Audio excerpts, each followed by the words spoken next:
I wanna know what's on your mind. What's up, y'all? This is your boy GD. How y'all doing today? Another day, another dollar, another day, and another dollar.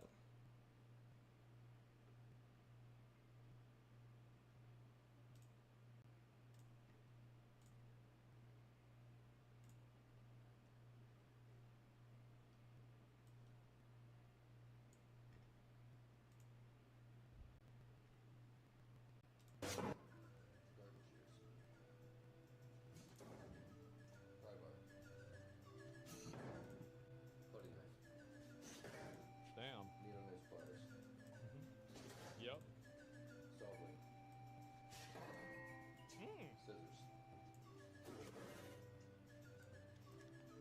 The scissors was impressive. The other ones do not impress me, honestly, but the scissors did. Especially because they have those blunted ends. That's You got to be in the 6'5" club to be even mentioned in the conversation of the greatest of all time. That's at least 6 championships and at least 5 MVPs. It's only 3 players that ever do that. Bill Russell, Kareem Abdul-Jabbar, and Michael Jordan. That's why LeBron can't be in that conversation right now. He's going to be the league's all-time leading scorer.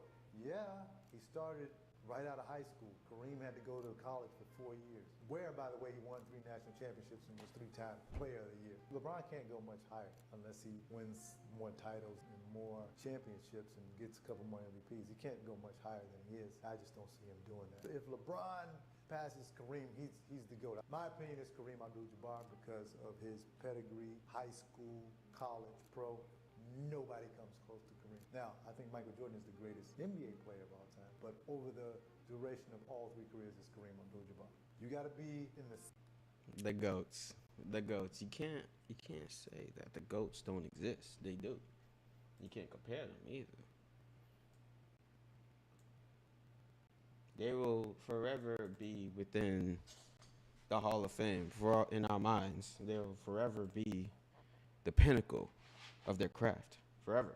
You're taking the Bible as a fact book, which really doesn't make sense because it has like a lot of different authors, and also there's 4 birth stories. No, so you one author. God is the author, but a lot of people transcribe. Okay, God is not the author. Certain people wrote the Bible. They transcribed it for sure. From what? Well, Moses heard from God and he transcribed Genesis, Exodus, Leviticus, Numbers, and Deuteronomy. But Moses wasn't alive when all of these other people were writing the same book. Okay, right. So what you're talking about is, again, there's one author, many transcribers, but that actually proves the point of the Bible. Because if there was only one person that wrote it, then it might have been just kind of one person's opinion. Instead, you have Solomon who wrote Proverbs and Ecclesiastes, King David who wrote Psalms, and then you have Matthew, Mark, Luke, and John, and then you have Paul who wrote 1st and 2nd Corinthians, Romans, and 1st and 2nd Timothy, Titus, and Jude. It kind of proves the point that all these people weren't all like working together, yet 66 different books all came to the same conclusion. That there is a God, we are not him, we're in constant rebellion against that God loves us so much because God is love, that he sent his son on a rescue mission to save us from our broken nature so that we can live forever. I'm sorry to interrupt you, but you're getting off the topic. So basically... How? He's explaining. But it doesn't all come to the same conclusion because there are multiple stories in different books, there are multiple stories of the same story. And all of these writers... Like what? You mean like the birth of Jesus? Yes. But they're not contradictory. That's actually a proof. They are contradictory. How is the birth of Jesus? Explain to me. Some of the stories say that it happened at a different time. Some of them say that they happened at a different place. No, that's interesting. So that's not contradictory. That actually proves the point. So, for example, if right now, God forbid, there was a big car accident, and there were 5 witnesses, someone would say, well, I think he was wearing a yellow shirt, and someone would say, well, I think it was like a yellowish red shirt, and someone would say, I think the car was red, and then what the fact gatherer does is they'll see a pattern between that, because even when you have a lot of eyewitnesses, not everyone's eyewitness will be exactly the same, but everyone will agree, oh, there was a car accident. And that's how the birth of Jesus was. They weren't disagreeing that there was a virgin birth or that it happened in Bethlehem, but some of their details might have been inconsistent, which actually proves the Bible is true. It proves that they were not all deriving off the same canonical document. It proves that these were 4 different accounts that went out to try to find the truth, and people might have had different variations of it, but they were talking about the same elemental event.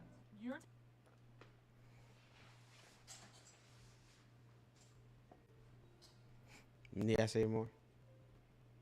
War is coming to the whole of the realm, my lord. We cannot wage it without the support of the North. I need to get back on House of Dragons, but I'm so broke. I can't afford that subscription. I can't do it.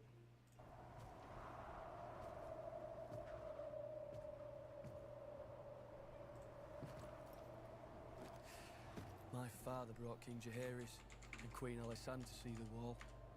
His grace stood at this very outlook and watched as their dragons, the greatest power in the world, refused to cross it. Do you think my ancestors built a 700-foot wall of ice to keep out snow and savages? What does it keep out? Death. I have thousands of greybeards who have already seen too many winters. They are well horned. So they're old. I can ready them to march at once. If your greybeards can fight, the Queen will have them. They will fight hard, like Northerners. A raven's arrived. Urgent news from Dragonstone. War is coming to the whole of the realm, my lord. We cannot wage it without the support of the North. Now, I wouldn't be able to survive in that cold, obviously, because my bald ass head and my lack of body heat keeps escaping through my head. So, yeah, no.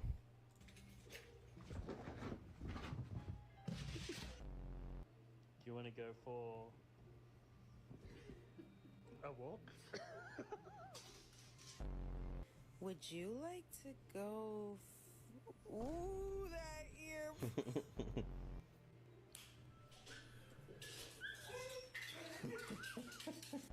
You gonna go for a walk? Oh, Banks does the same thing, and it drives me up the fucking wall. Why can't you just eat from your bowl, dude? Why you gotta leave kibble over the goddamn house? And now there's ants in my house. There's ants in the house, and it's...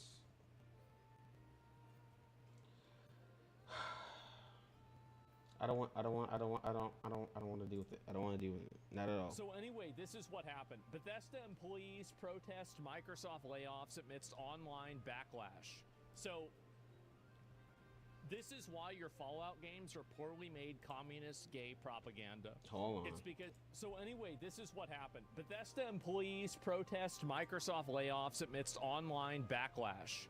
So this is why your Fallout games are poorly made communist gay propaganda. I had to keep my cup away It's from the because you mic. have some Oh, yeah, fat, let me weird, slap it. retarded loser that has a hammer and sickle tattooed onto his neck. You know what's really funny is that the only good thing for communism for him is that he'd be able to lose weight because he couldn't stand in the bread lines long enough. That's the only good thing that communism would help him with. Other than that, he'd probably be in front of a firing squad. You think people give a fuck Jesus. about a video game designer? Nah, bro, you'd be dead. So he'd be using both? Yeah, just look. Am I wrong though? Am I wrong? I mean, So I don't yeah, know. you playing the game, hear music? Yeah. Why do people not learn from history or books? Because they think they're special and they're different. So this is the I'm different. this is the video here. And I'm proud. We'll watch it. Morale is really low because, we've been told that we're making great games that players love and that we're doing well, and to have this suddenly hit us has been a huge shock to us. They're sucks. not doing well. All Not kinds at of all. games, all kinds of people love. It'd be really nice if we could just get back to work and make them games that will define a generation of video gaming. I worked at ZeniMax for about 5 years. We are having a march and a rally to demand dignity and respect and an end to the cycle of layoffs. Asha, if you're listening to this, keep going. Keep going. The pigs are squealing. The freaks are crying. And the golden age can be upon us. The golden age can still be upon us.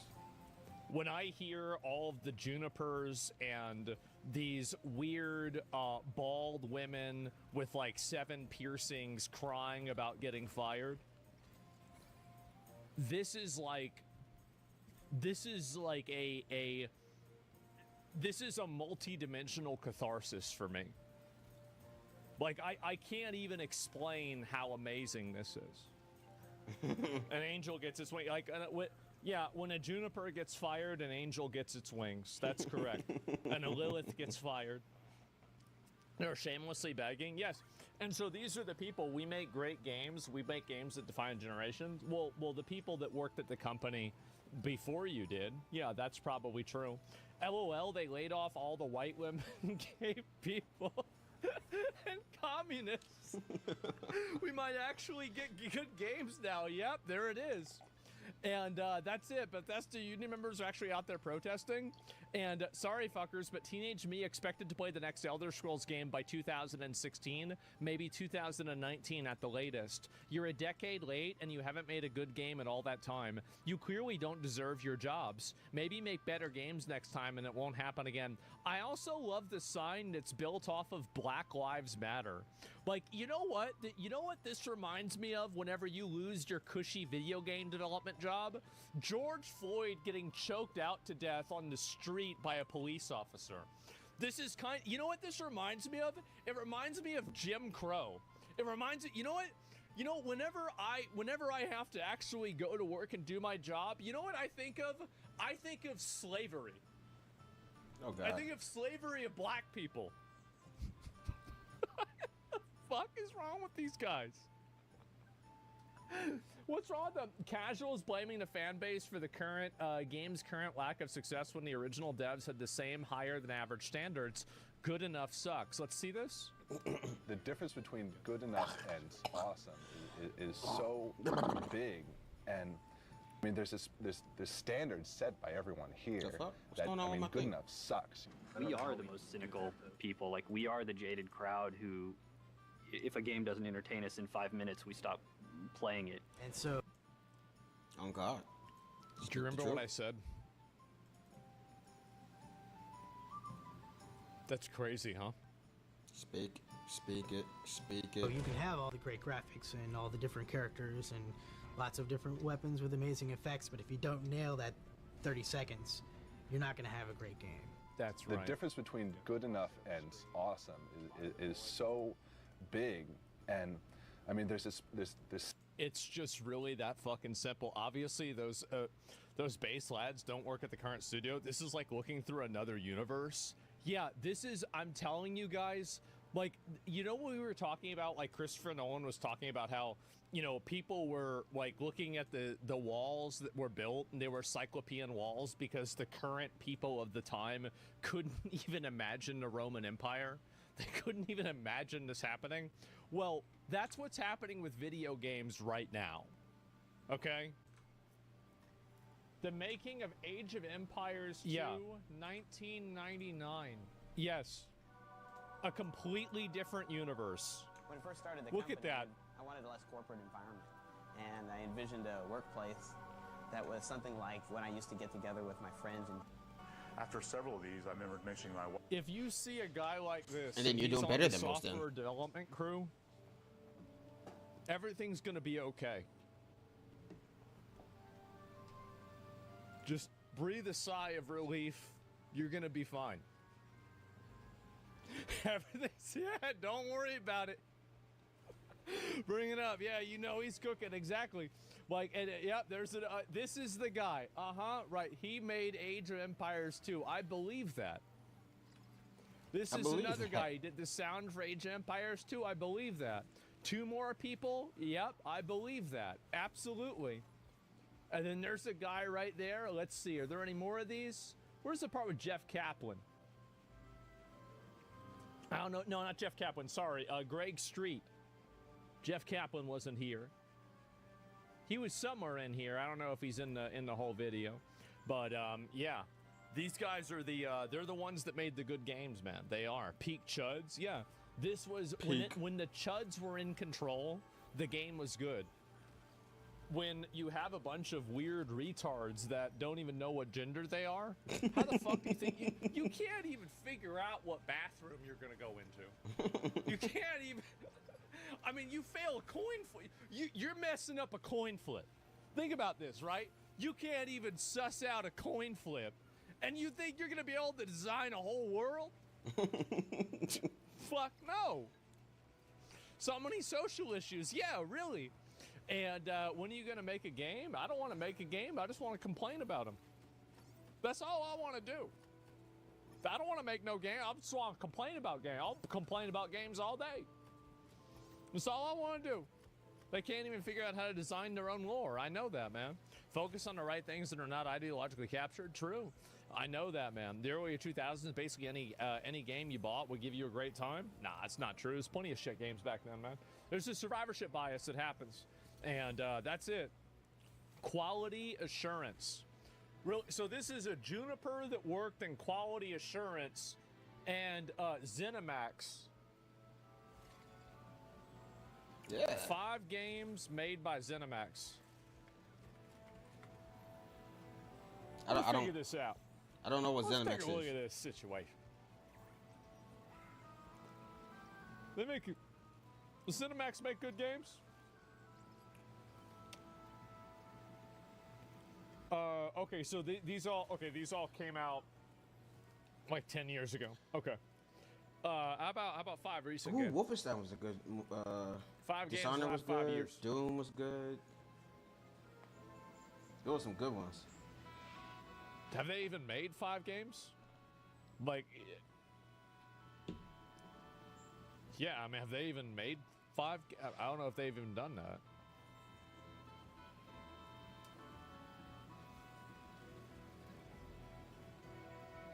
Oh, I just heard Redfall pop up. I just saw that. You see that? I just saw that. Ghostwire Tokyo, Hi-Fi Rush, Redfall, and Starfield. Okay, hold on. I didn't finish Ghostwire, but it was a pretty good game, but I got bored of it pretty quickly, actually. Hi-Fi Rush, it was good. It was good. I'll give it a 7 out of 10. 6, 7 out of 10. It wasn't bad, but it wasn't my cup of tea, per se. Redfall was trash, and Starfield, I haven't played Starfield, so I don't know.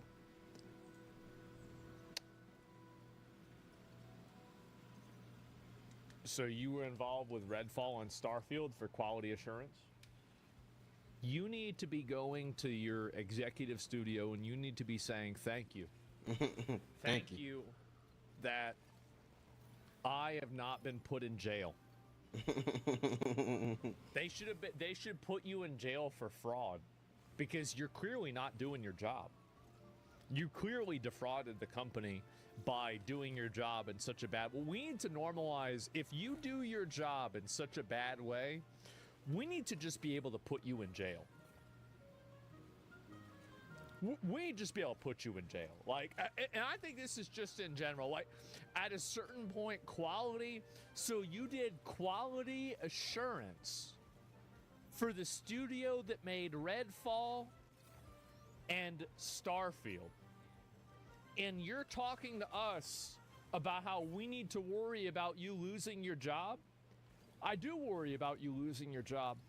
Sometimes I worry it won't happen. That stresses me out. I think to myself, oh my God, maybe I might have to deal with another piece of shit. It's not soon enough, yeah. NFL can do it with Michael Vick, yeah. Whatever happened with Michael Vick? Isn't ZeniMax the parent company of Bethesda? You haven't even made a game. Wait a second, enhance, there it is. And no devs, no games. Password, what games?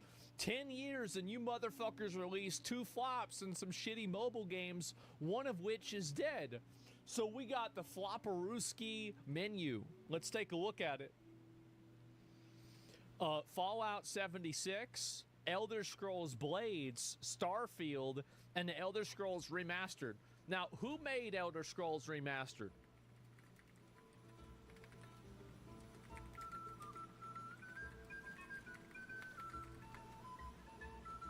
Who made it?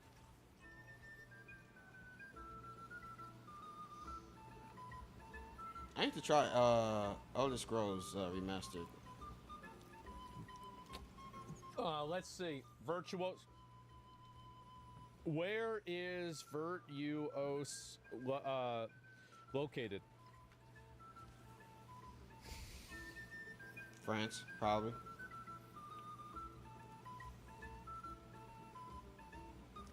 Singapore. Okay. So, you know what happens in Singapore if you litter? You go to jail. That's right.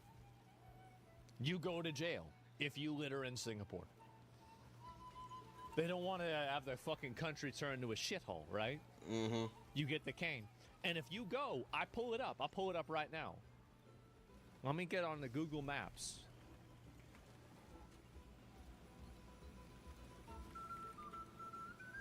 And take a look.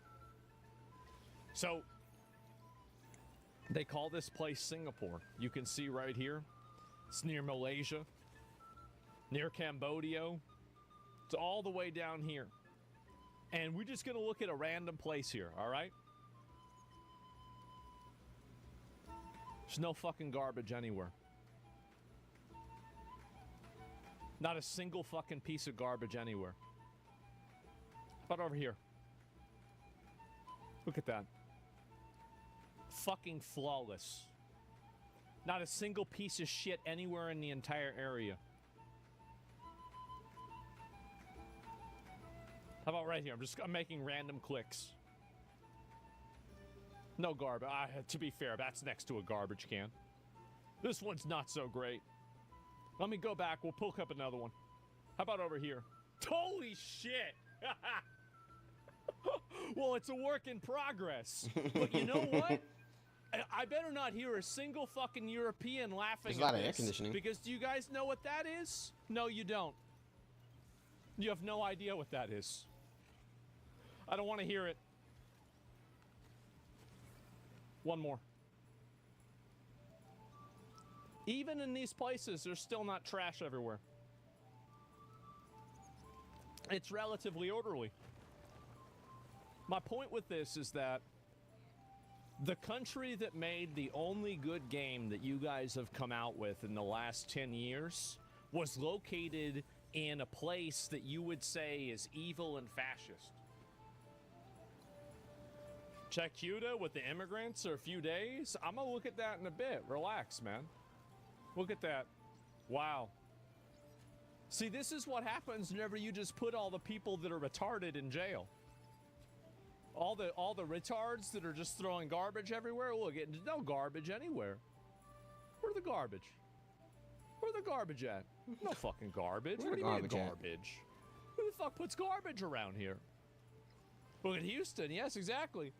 No scammers or immigrants? I don't know about that. I don't know if they have immigrants or not. Well, that seems like that's a garbage area, to be fair. And look at these guys. Look, see, look right here. That right there, gentlemen. That right there. You don't understand this, but this is what you call a high trust society. This is the manifestation a of it. high trust society. Now you They're can never not leave your locked bike up. anywhere. Dude, I remember when I was rolling with the crew in New York. You couldn't leave your bike unattended. Well, in front of eyes you don't trust, you know what I'm saying? That's the easiest way to get your shit jacked. For me, back then I was I ain't gonna lie, I was a fucking delinquent. We would go into people's backyards and steal their bikes. Straight up. We would just roam around the neighborhood, see what bikes we can take. We would scan the area first. We would scope out the area. And then if we notice that it's clear, it's game time. Because I had my bike stolen before. I say an eye for an eye. All right? I didn't do this before. I did this after my bike was stolen. And I was not having it. I wanted my bike. My boy was just like, what happened to your bike? He was like, it got stolen. He was like, bro, come on. We're going to get you a new bike. And that's what we did. I got myself a new bike. It wasn't as good as my first one, but it was still rideable. That's how it goes. They're not locked up. They didn't do anything like that. No bike locks. So, that's a free bike in France? Yeah, in France. In France. You would have somebody steal this bike, melt it down, and sell the aluminum. That's what would happen over there. They wouldn't even be riding it around. Like over there, you gotta understand the way they do things. They steal copper. They steal metal. Like they Copper don't from steal abandoned houses. objects. They steal materials. Like they say, "Wow, that's iron. I'm gonna take this iron and I'm gonna stay." Yeah, they steal aluminum. Like, You're thinking civilizationally, they're thinking chemically, okay? Bro, they're on an elemental level. They're on the elemental plane. So yeah, you're right. Yeah, exactly. So this is a totally different world. So here's the reason why I make this point, okay? Is that the only good thing, like, good things come out of good places, bad things come out of bad places. That's true with people too, by the way. It's not just things, it's people. So if you have a place that prioritizes orderliness, trust, social cohesion, and everything, you're going to have a group of people that are the product of that ideology. But if you have an organization, a country that prioritizes being fat, being retarded, stealing, communism, you know what you're going to get? That's what you're going to get. A fat neckbeard with a fucking hammer and sickle tattoo. Go to a communist country. Maybe that way you'd be able to lose some weight because you couldn't get any food. Get the fuck out of here. God damn. How obnoxious. Yeah, he looked like Post Malone a little bit. Oh, actually, ooh. I saw a post on X that said Post Malone got a blackface tattoo, and I'm like, no, you didn't. No, you didn't. No, you did not do it.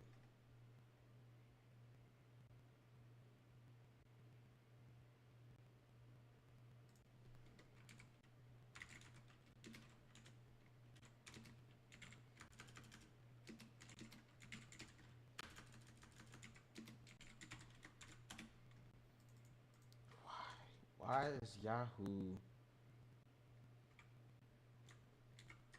Why is Yahoo? Why?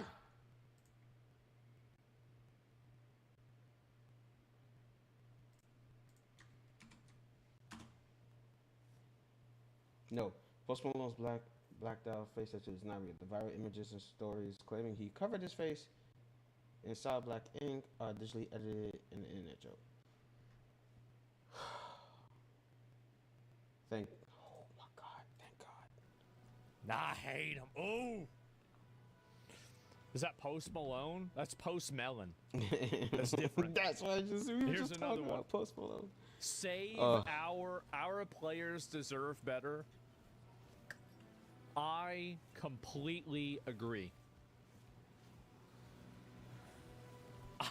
I completely agree. We deserve people who care.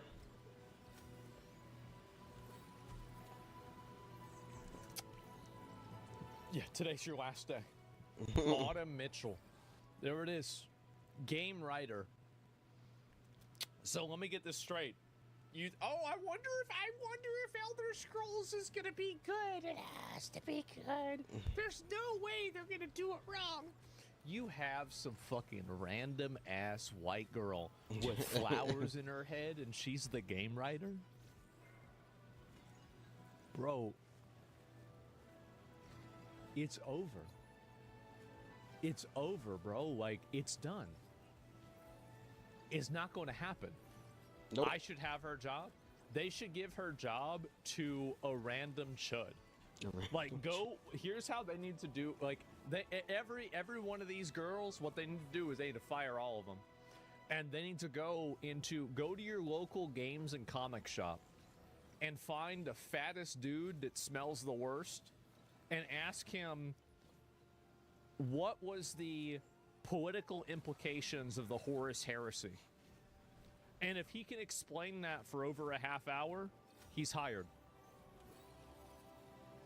That's all you need. This is an interview with one question. Simply one question, and that's it. Halo should hire military vets? Yes.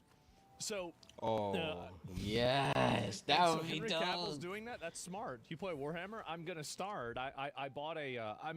I have my old Chaos Space Marines from back in the day, but I'm rebuilding the army. I don't even really care about playing the game. I just like building the characters and painting the characters because it's like a meditative process, right? Like it's one of those type of things. But I'll play the game too. I told Rich I'd try it out, right? And we'll see what happens. How do we let this happen? Here's the reason why this happened. I want to explain why it happened. It's because guys like him couldn't get a girlfriend. Their idea of a mating technique is obedience. They agree with women with whatever they say. And maybe he's a nice guy. He's probably a retard because he's got a flower next to a hammer and sickle. But he could be a nice guy. Maybe I'm being too mean to him. It's not just him. But it's also it probably is him though, right? It's probably him. Right. So people like this, their idea of feminism is compliance. Their idea of equality is obedience. And their idea of, equity, inclusion, diversity is simply people that are different than they are. Even if all the people that are different than they are the same kind of people. You can have a studio. This is the thing. You have a studio and 30 of the people out of 33 are Indian, and somebody's going to say, wow, look how diverse this studio is. Well, wait a minute. Wait a minute. I don't think you know what that word means. See what I'm saying? So true. And it's insulting to women. I know diversity is evil. I don't think diversity is evil. This is my opinion on diversity. Diversity is neither good nor evil. It exists separately, and it is not a good or a bad thing. You can have a studio full of a bunch of random, like the average Halo 2 clan, I guarantee you, is infinitely more diverse than the most woke video game studio in America. You can find the most diverse and the most woke video game studio in America. That is less diverse than the most. Find 50 Halo clans, like Black Ops nowadays, right? Find 50 of the new Black Ops clans, and each of the clans has a different variation of a swastika, a KKK member, or something racist. It has the N-word in the name, and you are going to have more diversity in that clan than you will at the studio. And it won't even be close. It's not even going to be like, it's about the same. No, it's not even going to be close. Excuse you, it's indigenous ops? Okay. Yeah, and what is this? You have a soft covenant, entire dev team is H1B VC Indians. Yeah, a diverse company in 2020. Yeah, it's ridiculous. So,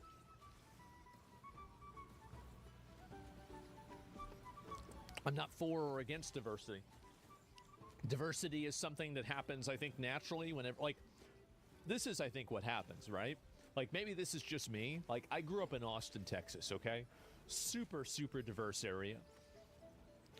Just looking for guys that are like me, we ended up with a really diverse group of people. Okay. We did. Oh, I There's got a huge diverse group of people because there's not really days. that many assholes, right? Yeah. There's only so many white people, and so there can't really be that many not antisocial, yet. belligerent, I'm going obnoxious to today, though. assholes that their idea of fun Alright, is throwing be safe. rocks at people on the way home from the bus ride. So there had to be Mexicans too. There was a few black people. There was an Asian there. Wait, this guy's an Arab? Oh, he likes throwing rocks too. Well, what's up, man? How you doing? That's it. So at first, diversity is just retarded. Isn't Austin blue as fuck? Yeah, Austin's definitely a libtarded city. It 100% is.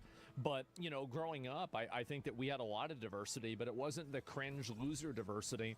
It was the Chuds Without Borders diversity. Honestly, it feels good to see at least some of these parasites gone. Oh. Oh. Oh. Oh. Man, I just love to see this. This is absolutely fucking amazing. Check out all the amazing games Nathan Hahn has created. Squirrel Life Revolution. These are the names. Okay, so these are. Let me scroll down to the new ones. Where are we? Wait. That is the new one. Oh. I was practicing on Godot on how to build a game, and this was one of those games. It didn't say kaiju, but all you do is make a player cross the street, make sure he didn't get hit by a car, and you have to program the cars to go backward and forward, spawn in different locations and spawn in different colors. This guy,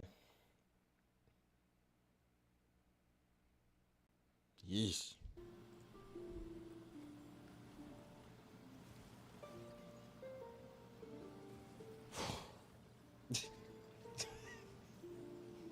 I just... You tired of it? You gonna give up? He's a furry. He's a furry. So, I want you to understand this. Furry game. I don't know what the fuck this is. Furry game. What the fuck is this?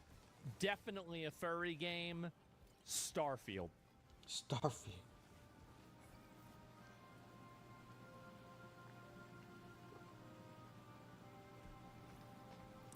Read the pitch on the first game. In this experimental HTML web game, you play as an American red squirrel trying to rally other squirrels towards your cause using social media network where all your messages are emojis. Get the fuck out of here. You are... You are... This is... Disgusting? It's... Horrendous? It's only a matter of time. Say the words. Say the words. It's only a matter of time until this problem is solved. Solved. There we go. It's only a matter of time. I'm excited. I don't know about you guys, but I'm really excited. Odds that these are funded by USAID. Why was he even hired? Because there's other retarded furries that work at the company that are just like him. That's the reason why. I mean, duh. Modern gaming audience. Squirrel Goy? You gonna just ignore that, huh? Squirrel. Yeah. Remember when the fetish came later on to being Foundation? Nathan, as insider, I'm fine with what I saw on screen losing their job. Sincerely, the player.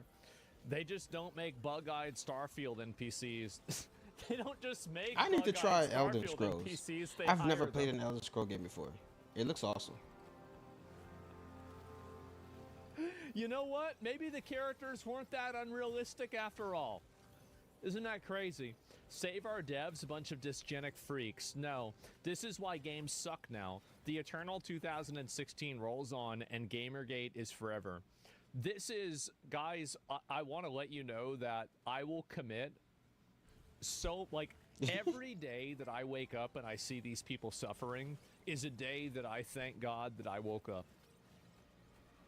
I live to make these people suffer. I hate them. I hate everything about them. I hate what they think. I hate what they represent. I hate what they believe. I hate how they feel. I hate their existence. I hate everything about them.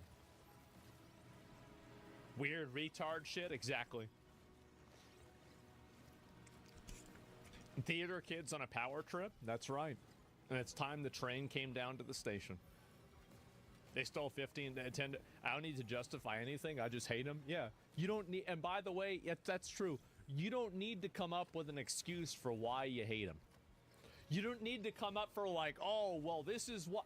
Nah, who gives a fuck why? Okay? Doesn't matter. Just the way it is. How many people are talking about this? 4 million views on this clip. That's a lot of people. The same people that are at the No Kings protests? I know. And I can't like everybody. I just ignored these retards. You can't.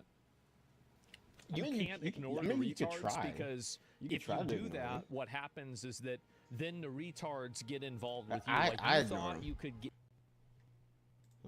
It froze. I ignore them. I don't know about everybody else. I ignore them. I do a pretty good job of it too. You thought you could be safe inside of your little hobby, and you had your little safe space, but then they came into your safe space.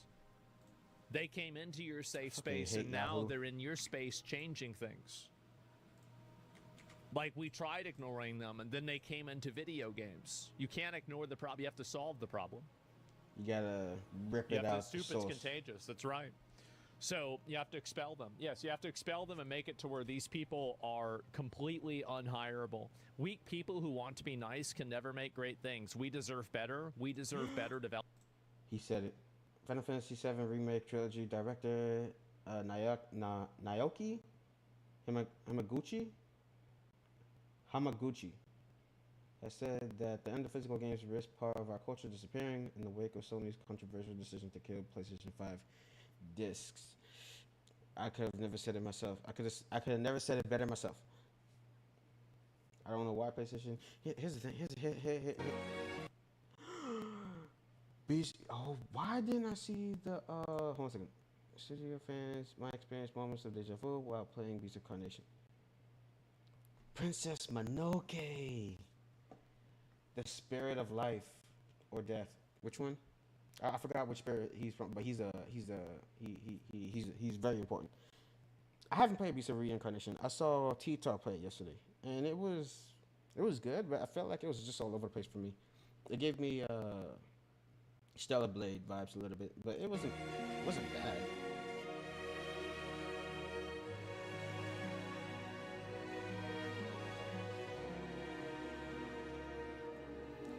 Oh, Howl's Moving Castle.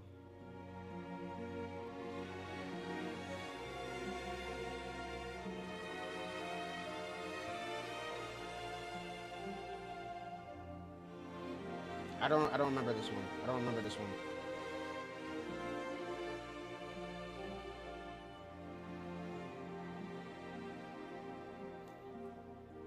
Holy shit.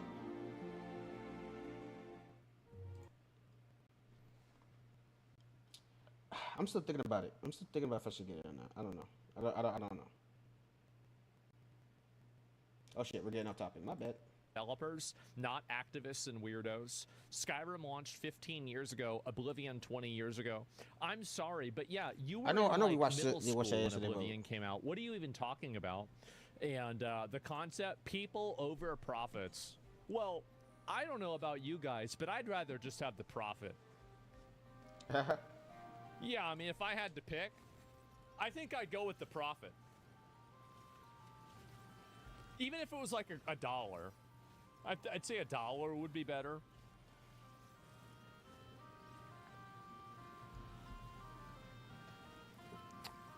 I'm so glad you're going to see all the things I've been that you've been saying for the past few minutes come to fruition. I want to let you guys know that this is only the beginning. Oh yeah, it is. It's only the beginning because there is more to come. I think I know where things are going to go. And it's a very good place. Things are going to go in a very good place because I think that there's a lot of people like me that are just fed up with the tyrannical rule of a bunch of mentally ill losers. And I think that there's enough people like me that have the willpower to truly make it bad for them. I do. I really think that that's the case. Lay it out for us. Where do you see it going? I see it going in a direction where these companies are being shut down. These people are being systematically removed from positions of employment. Their political positions and values are then seen as radioactive to other companies. I see the companies that they are trying to be a part of becoming targets of harassment campaigns in the future for hiring these people, which will create a chilling effect across the entire industry and other types of entertainment media that will make them afraid to hire and interact with these people. And then after that, I see the funding for these organizations and these companies that they run drying up because of a lack of resources and also ongoing campaigns against them that destroy their financial viability. So cancel culture. I'm dying. You might be confused. Did you have me confused for a person with principles? I have one principle. I don't like these people, and I want to play video games that don't have anything to do with them.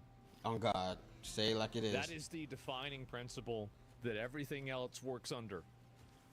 That is the overruling principle that everything else serves. That is the principle. I am extremely principled. You just don't like the principle. Mm-hmm. So, they're no different. I know that. I'm not interested. It's not interesting to me or relevant about having the moral superiority over these people. I don't care about that. I just don't want to. I don't want to deal with them. It's not important about like, oh, like, you know, having some, you know, like some moral victory. I don't care about that. It's just about getting rid of and solving the problem. That's it. No chance these people contribute positively. Yeah, do you think these people contribute positively to the gaming experience? I would argue the answer to that is no.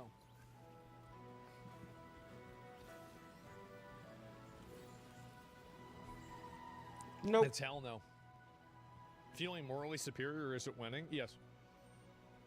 Hear me out in a future of hear me out in a future where all these companies that hired these devs are going bankrupt. It's better than that, because as soon as you start creating an ecosystem of basically negative reinforcement for supporting people that are like this, these things have a way of radicalizing very quickly. And then once it reaches a radical crescendo, then this is all over. And that's the point. That is the goal, is to reach that high point. Cue to Spain. We saw this yesterday. What's going on over in We saw this Cue yesterday. to I Spain? know.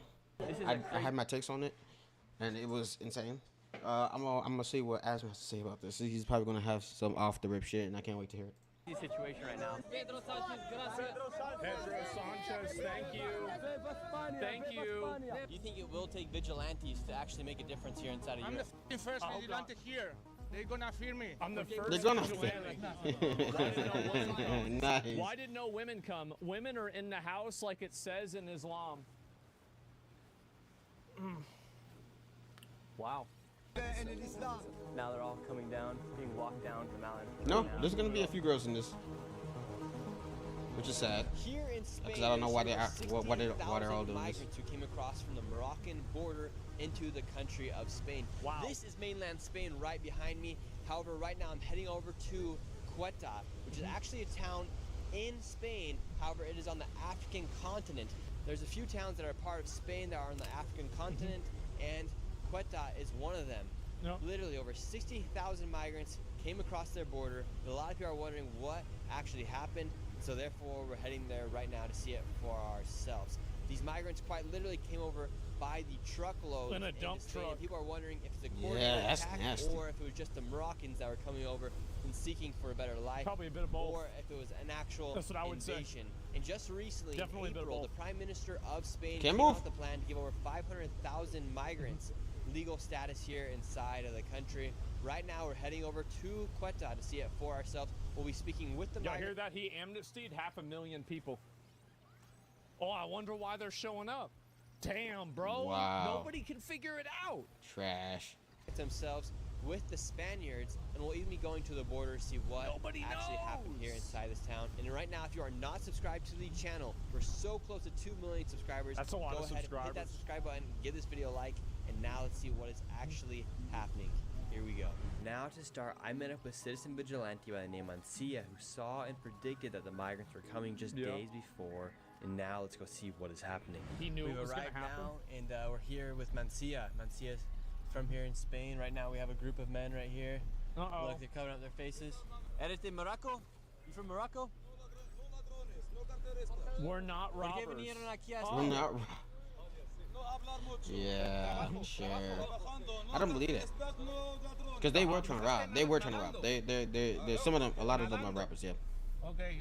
A lot of them. A lot of them are rappers. To Europe, they want Yeah. to go to Spain, so that's This is their a mission checkpoint for them. here. That's why they crossed by swimming. Yeah. On July 31st was the day when quite literally 60,000 people came across. And right now, a lot of those young men have returned back to What's he doing? Morocco. But now you just have groups of these men Uh-huh. walking around this town. Just like this one right here. These groups are creating insecurity. The military are here as well. To military. Holy He said. You know what? I'm One of the getting a lot of craziest things to damage, me bro. about these people is that like they don't fucking do anything. Like they don't fucking like they don't do any like there's not like. But whenever I'm not, I would just get bored sitting there. It's like they're NPCs. They just sit on their fucking ass all day doing fucking nothing. Like, don't you get bored? Like, he said, this is Morocco. You know what it's like? It's like Avowed. Remember how somebody said that like the NPCs in Avowed don't even do anything? They just stand there all day? Said this is Morocco because they think this is Morocco, but Spain, this has been Spanish since 400 years. 400 years before Morocco got his independence. So Spanish become Morocco initially came to Spanish school in 1580. 1580. That was a long time ago. Long time ago. It doesn't make any sense, but still they say this is Morocco. Is this the first stop for most migrants to head up into the rest of Europe? Yes, this is the main door, the main gate. Colonies existed, yeah. And right now we're heading to the border. Here we go. We've made it here to the border, and a lot of these migrants are actually now going back to Morocco. So for instance, right here we have a group of Moroccans that are now going back to Morocco. So right here is where they all came into the country, and right now this is the scene of the crime. To Morocco. That's where it was. Look at that. See? Now there are still thousands upon thousands of migrants out inside the city, and we'll be finding them in just a moment. However, what the fuck, bro? Like, is he really just like, dude? Yes. We also talked about this too. The desecrating cemeteries, and it's bro. a bunch of look at next to the look at these. Oh my god! Wow. Y'all gotta think about it. Think about it. If somebody came into your house, right, and decided that, uninvited by the way, won't leave, the military won't do anything about it, the government won't do anything about it, and next thing you know, they go to your ancestors' grave and bathe themselves in it.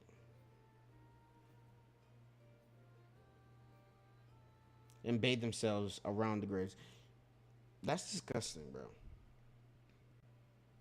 That's disrespectful on so many levels. Oh, that's disrespectful. Oh my gosh, that is just tragic. The moment, however, it's super important for you guys to understand exactly what happened at the border. So this is the border right now. We do have some people that were turning themselves in, and now they're saying just go back to Morocco. And it looks like you guys do have some floaties out now to stop you from coming in. Were those there before? The thing is, I don't understand why they didn't put these. Those are the same thing. They had those at Chuck E. Cheese. I remember that. Before when this started. Why now? You guys ever been to Chuck E. Cheese? That's my question. Do you think it was coordinated to let them all come in that day? Of course it's coordinated, because I cannot imagine a country like Morocco, which is investing heavily in cybersecurity, in military, how these people can get out of control in this country. Yeah, they let them do it. It's unbelievable. Nobody can believe this is not coordinated. You guys are going back to Morocco? Yeah, this is definitely coordinated. This is planned. Ask them why they came here and what's the situation like in Morocco. They came thinking that they will have work and food here, and there is not, so they go back. How come everyone came in flip-flops? ¿Por qué todos vinieron aquí en chanclas? Viva Harraga! Viva Harraga وفسحكم العالم! What was it like the day everyone started coming? Who the fuck is Haraga? Who's Haraga?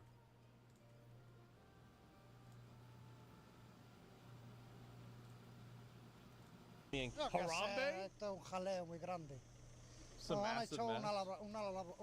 alboroto total. So now we have Harambe. Going back to Morocco. When everyone came through, they actually closed down all the shops because they were afraid all the towns were about to get looted. So when all the migrants came over here, they thought they were going to get food, they were going to try to get jobs, but all the stores were closed. Everyone just came through the border. They swam from the Moroccan side. Those floaties weren't there at the time, so they all just swam in or walked across the border here. You think the floaties are really going to make a difference? These rocks. Someone crossing. So right now you have a group of people trying to swim in right now, and then you also have people being taken. Dude, what is this? Oh my God. This is it's just happening, man. Now you have a group of people trying to swim in right now, and then you also have people being taken. Look at all the shit back everywhere. into Morocco. Look at the garbage. Spanish police. Oh. While people are actively trying to swim into Spain right now, you actually have them also sending the people back to Morocco at the same time. Looks like you have the Navy out here. Where were they all at the money day when they're everyone came spending on through? that? They came the day after Too much. This ship in order to provide support. And how did you know that people were going to start crossing into Spain the day that they did? Because you came all the way from Madrid. Yeah, I came all the way over from Madrid by car because from Monday I started to see in the news that a little amount of people was doing that, but not at this dimension. It started slowly and then got completely out of hands. And so you saw it ahead of time, but the military and the police didn't. Correct. That's a good point. I didn't. Nah, bro. Like, you think they didn't know this was gonna happen? They Are knew. you kidding me? The military, like, you really think that he figured this out before the police did? Come on, dude. They let it happen. He's gassing them up. Yeah, sure, but like, I mean, Didn't think they knew about that, but yes. So you think they could have done something to stop this? Yeah, Of course they could have. They could did something beforehand, for sure. That's why all the Spanish people think that this was kind of coordinated. As we get away course from it the border, was. people are still in floaties coming across. Why do you all give them a people sleeping floaty? here in the back of this shop right here, and now you have lines of people waiting to get food. What did you think when you saw all these people coming across? Would you say this was an invasion? Sponsored event? Yes, Yeah. an invasion is armed with weapons. I think this is an occupation because they are not coming with weapons. But it's an occupation, for sure. The people from Ceuta, they couldn't even eat. They couldn't even go to the supermarket for 3 days. The people of Ceuta was suffering this situation. They couldn't go to supermarket, they couldn't go to the pharmacy, they couldn't go anywhere. They couldn't go to the street. Wow. There's a lot of security, a lot of big groups of guys hanging out in the street. And now we're coming upon a big group of men, and there's no woman. I haven't seen a single woman going back. That's or crazy. coming. 1%, What are the odds of that? 1% was woman. So here's everyone coming in right now. Looks like they're opening up shops for people to come in and get some food. Is everyone from Morocco? I mean, some people have a Holy kind heart. shit, man. Oh my God. Morocco?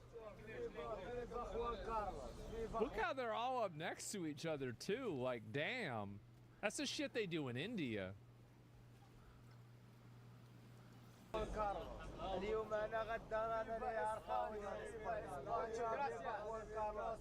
Fish behavior? Todos son de Morocco? Everyone's from Morocco.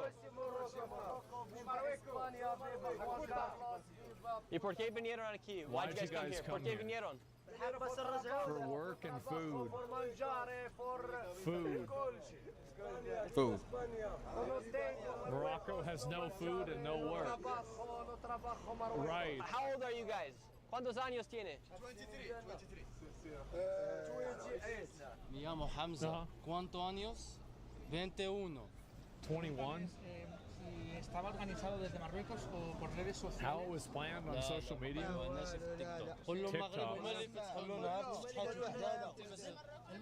The Moroccans let them in there?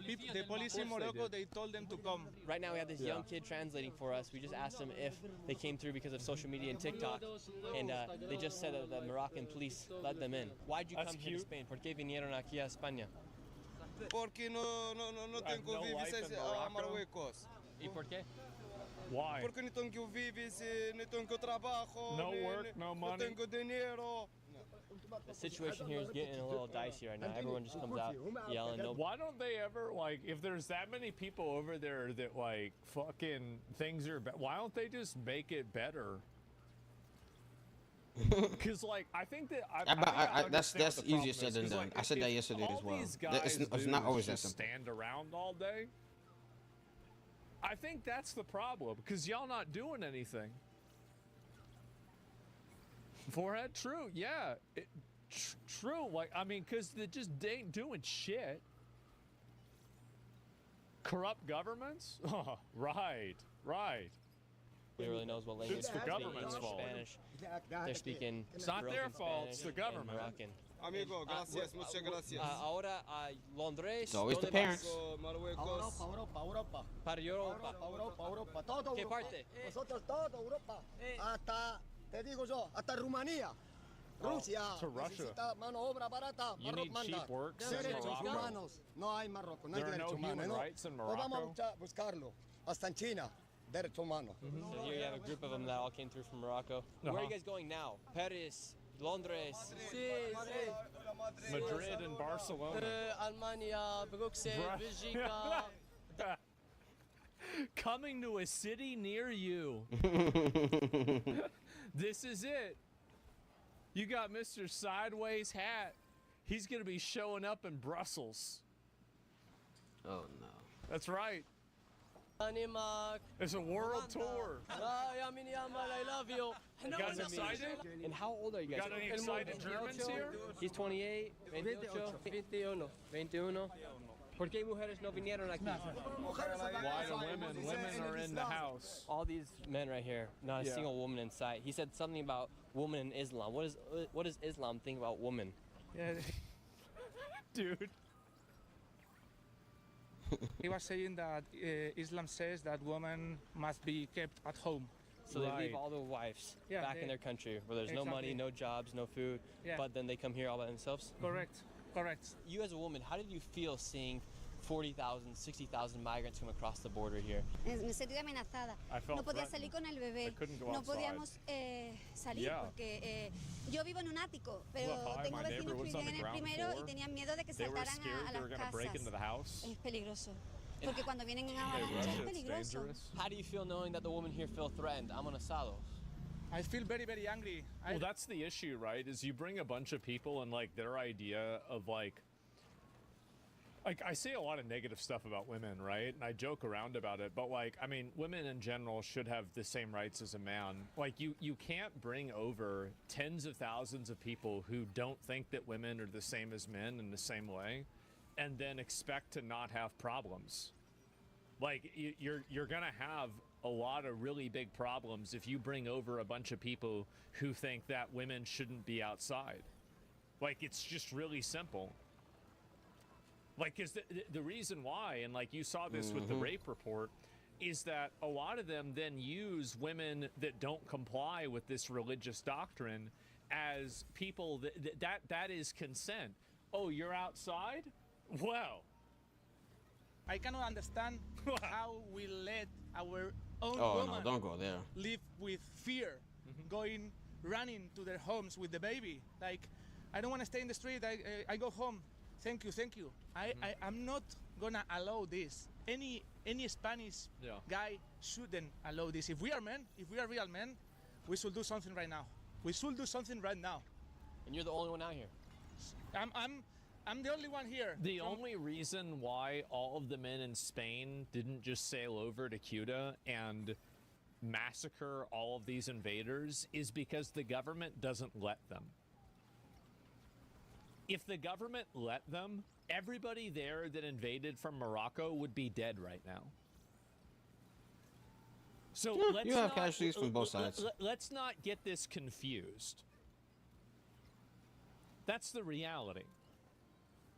They're alive because it's illegal to kill them.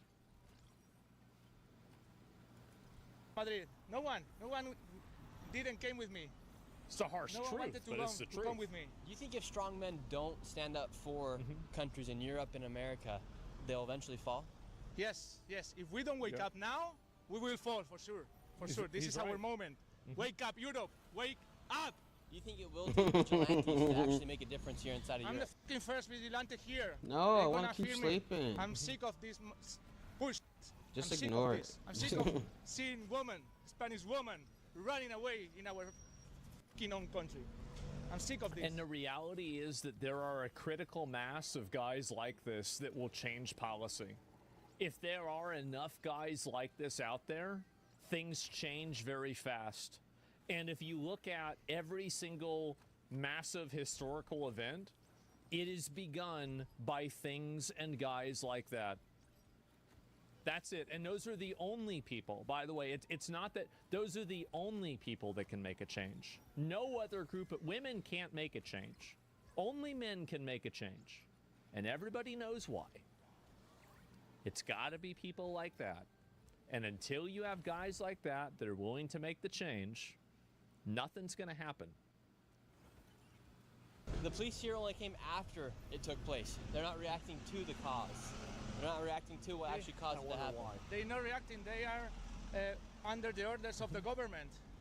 They cannot do anything. They cannot do anything. It's the only people, only the people in the ground, only the citizens can do something. Citizens, wake up. This is our moment. We need to wake up as citizens, as European citizens. Now we got word that there are people up in the top of the mountain hiding from the police, so we headed to the tip top. Because of how the situation got, people left the border and they started heading up the mountain of this small city, and now they're up top here in the mountain. This is where they're sleeping and staying away from the authorities. Holy up fuck. here on the top of these mountains. Look they're at coming this. down right now. You have a group of them coming It's through. ridiculous. Right here. And this is where they're sleeping to stay away coming from the through authorities. Right there, they had that man running away. So they're staying up here inside of the mountain. It's a server and reset. then they're staying away from the authorities. There's another one Look at coming that. out of the mountain right there. And now the military's coming through right now. Where's the guns? Military just came through, yelled at the person. Now they're running back up into the mountain. Look, now there's another one coming through the mountain right here. Everyone's just coming out, popping out of this mountain right now. Two guys right there, another guy right there, another guy right there. Three guys just popped out of the mountain. Yeah. And this guy just ran right into the bush. And the other guys who just ducked out of the mountain just came and jumped into this brush right here. Morocco? Just hiding. Morocco? Barcelona? No more Morocco. So now all these guys are just coming out of the mountain. They can't get food, but they all have cigarettes somehow. Get us out of there. There's no help here. ¿Qué pasó aquí? What happened to your head? They threw a rock and hit us. I'm trying to. No. And right now they have people going on runs. No. So I with can't. sticks Wow, to that's fight stupid. off anybody that potentially comes. It's a stick. Really, bro? Like a stick? Yeah. Our way. That's how crazy it's getting right now here. Yeah, people living up here in the mountains. There's 20 people living behind that bush right there. These guys are all going to Madrid, and runners are running around with sticks to hit anyone if they try to attack them. Oh my God. In Spain, are you guys able to have guns? Can you own a gun? No, it's forbidden. But military people and police, they have their own guns, and I know a lot of people Bad here is military bringing people? their personal weapons. So if you're like that runner right there who doesn't have a gun, you're carrying a stick. Yeah, correct. He's carrying a stick. A lot of people is carrying sticks. Groups stick of is local gonna people really with help. sticks everywhere. Oh, yeah. Everywhere. Everyone, for security reasons, man. Wow, so not It's guns, a security stick. but sticks. Yeah. Yeah. Not guns, but sticks, like in the medieval. Welcome to Europe. Welcome to Europe. Welcome to the medieval age. Why do you think It's crazy that isn't it crazy that chainmail is useful now in London and it was useful 1,000 years ago in London? Like, I don't know. I just think that's kind of crazy how that happens, right? your politicians are allowing this to happen? Like, damn. If they allow this to Bring back become armor? the third Yeah. world, they know. Oh, 1 people second, in power, it's freezing they again. know God that damn it.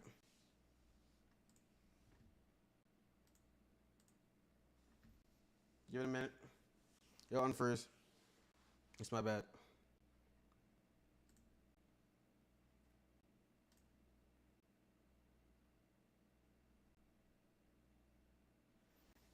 I think my computer just needs... No, she's still good, though. She's still good.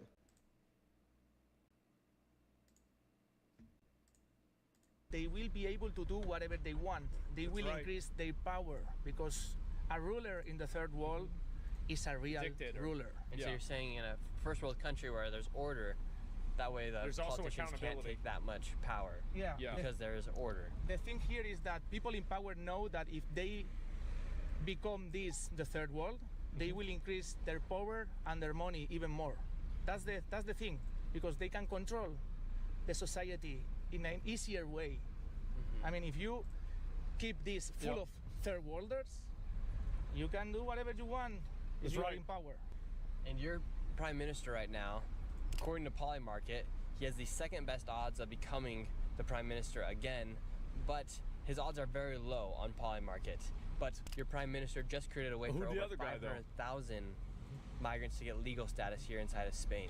Do you think your prime minister Sanchez is trying to up his odds and his probability of becoming the prime minister once again by importing all these migrants? Yeah, because he knows that he has a strategy, a very clear strategy. He gets the money from the taxes, from the working people in Spain, and he gives it to the migrants. He gives away some help to these migrants, and then he easily can get boats. He's basically buying boats. Basically buying boats. That's all about that. It's all about power and money. Imagine your taxpayer money gets spent. You're having your money taken away from you by the taxes so you can fund some illiterate fucking African third worlder to come into your country and sit around all day in the plaza just under a tree and just feed them while they have 9 kids. Like, people in church only want to have more power and more money. And the easiest way to do it is crazy, isn't it? Fill this country with third worlders. Yeah. So right now on Polymarket, Pedro Sanchez actually has a very low probability of winning this election, but he has created a way for over 500,000 migrants to get legal status here inside of Spain. I don't think that matters, bro. Like, I think that honestly, if Spanish people decide to, they can just undo all the status. You can just say anybody that was given status by this is having it taken away, and we're gonna just round you up with the fucking military and send you to Africa. You could just do that. Like, be like, but you said, we changed our fucking mind. So, we'll see you tomorrow morning at 7 in the morning. And if you're not there, we're gonna come over and we're gonna get you. You fight back, you're dead. We're gonna come over and get you. Yeah, you just turn it off. If you turn something on, you can turn it off too. But do I hear knocking at the door? Hold on, I'll be right back here.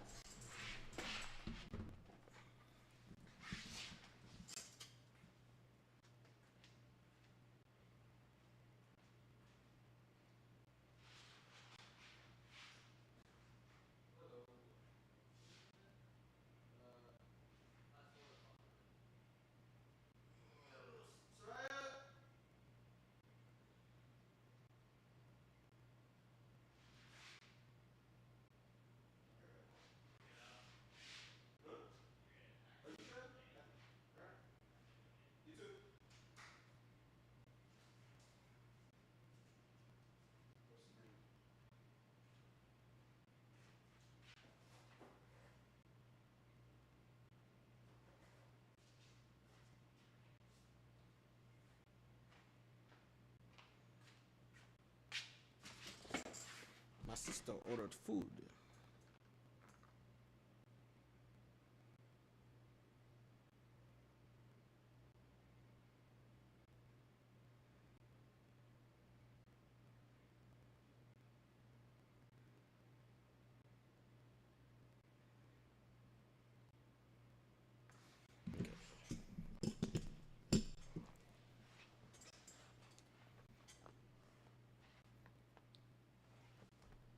human rights? Human rights are fake. That's fake. That's invented by retards. It's fake. They'd be able to vote. As we're driving through town, all the shops are closed down right now. This shop's closed. This shop's closed. We have the shop owner right here standing outside of his store. The military's coming through the streets right now. This shop's closed. This shop's closed. Pharmacy. This shop's closed. Yeah. All the Everywhere's shops here closed. in downtown are closed right now. I'm sure that's one normal. shop that was open and the shop owner was standing outside of it.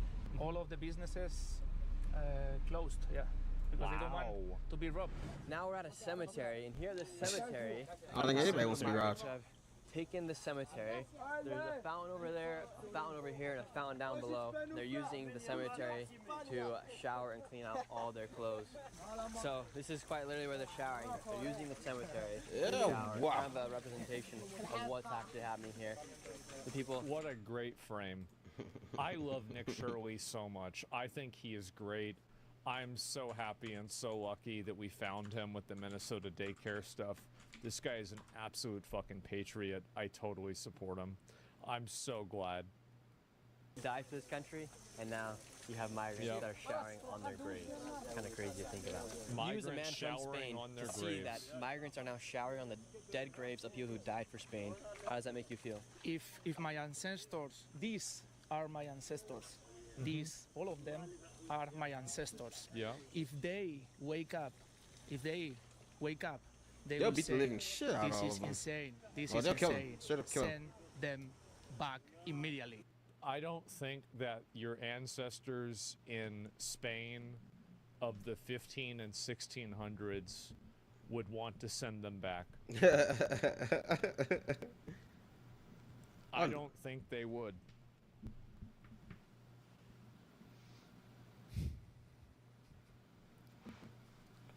I'm almost certain, by the way, of the other historical connotations here. Immediately. And now right here, it looks like the military has grabbed a group of the guys that are up in the mountain. Look at them. Now they're all coming down, being walked down Collecting the them? mountain right now. I like how they have to separate the clearly underage girl from all of the other adult men, and she has to be separated by two military guards away from the group of them. Look at that. Now they're all coming down, being walked down the mountain right now. That's crazy. I wonder why. Poor girl. Nobody knows why. And once again, not a single woman in sight. This is all just a group of men right here, all being escorted down the mountain from the Spanish military. There's another group back there as well. And right here in the mountains, we have another group of people who are getting pushed down the mountain from the Spanish military. It looks like the Spanish military, the Spaniards are starting to do something about this migrant crisis. It has gotten really, really bad. All these people are now fleeing, coming down the mountain, being pushed down from the Spanish military. What and a the police are fucking coming up circus, right man. now. Oh my God. And it's a nice place. Look how nice this area is. There's no real garbage anywhere, even despite the invasion. Like, look at it. It's well maintained, everything. Police made a push to get everyone down the mountain due to the sheer amount of people that crossed into the country when they opened up the gates. There were so many people and so many children that entered. We headed to a camp where there were tons of abandoned children. Familia? ¿Cuántas personas vinieron con usted? How many people came with you? Why'd you come here? ¿Por qué vinieron aquí? Why'd you come? Quieren ir a España. Sí, a Madrid, Barcelona, cualquier sitio. How old are these kids right here? 15, 16, 18. 15, 16. 15, 14 years old. And where are their parents? Yeah. Están en Marruecos. Cada uno a su cosa. Are you guys nervous?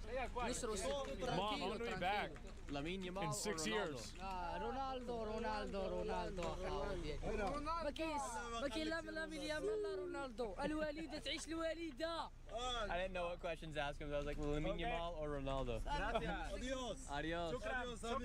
How old are you guys? Me llamo Anas 21, soy de Marruecos, no trabajo, no. Viva España. Damn, bro, he's 21. He bald as hell. Sus padres. Shit. Marruecos. No Hey. That reminds me of me. Hey. ساكن فاس Hey. جينا لهنا باش نمشيو لسبا. Hey, I'm in my 20s and I'm bald. I don't want to hear it. I've seen worse. I'm lucky that I had my hair as long as I did. I think I started losing my hair in like... No, yeah, it was like 2021. Never mind. Now I think about it, yeah. Yeah, fuck it. Morocco is beautiful. Yeah. I remember that. Yeah, I was with me. So here they're all showering. This is where these guys have set up. They're showering out of these buckets right here. It's actually really sad to see this. Oh. This is how they're cleaning their clothes. Oh my God. This is where these guys are getting their water at to shower. They're showering out of buckets right now. Oh They're getting it from this pipe underneath the street right now. And they're all showering, washing their clothes out of this bucket. It's actually just really sad to see. What a shithole, man. This is what the situation's like here at the border of Spain and Morocco. They're using laundry detergent for shampoo. We finally found our first true woman here this whole entire video. How come you came to Spain? Pedro Sanchez. Am I heading out? Pedro Sanchez, good? Maybe later. Why? Once again.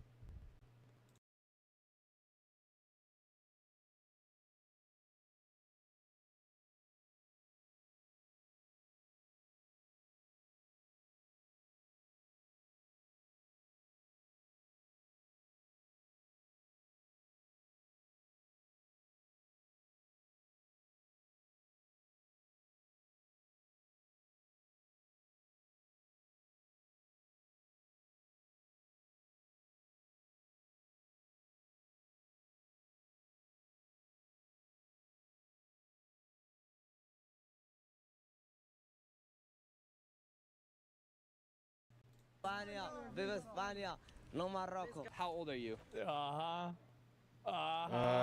Filling out something. He's 17 years old? Yeah. On. And 15. So all these guys here, like Pedro Sanchez, a lot of people are saying that he's the reason why. I bet they think he's great. The first woman we've seen this entire video. Why flip-flops? Everyone's got flip-flops. To swim. We found out where they're all living. 13 years old. So all these kids are coming over here. 13 years old. Damn. This kid's 14. And they're all here by themselves. Sending them over. Y padres, mamá, papá. No, mamá, no papá. No trabajo, no tengo. No, Marruecos ni share. No familia. No papá, mamá, España. So now we came in this spot. This is where all the kids came over. I have no idea what they're saying. ¿Qué está la situación en Morocco? No trabajo, no escuela, no hospitality, no school. No AIDS, no AIDS. No food, no eat? No AIDS. Yeah, vamos. All right, I'm putting a lot of trust in these kids right here.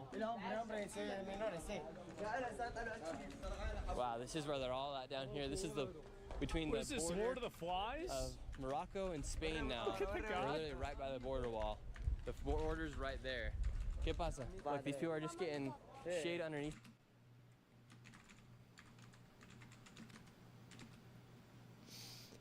Cultural enrichment.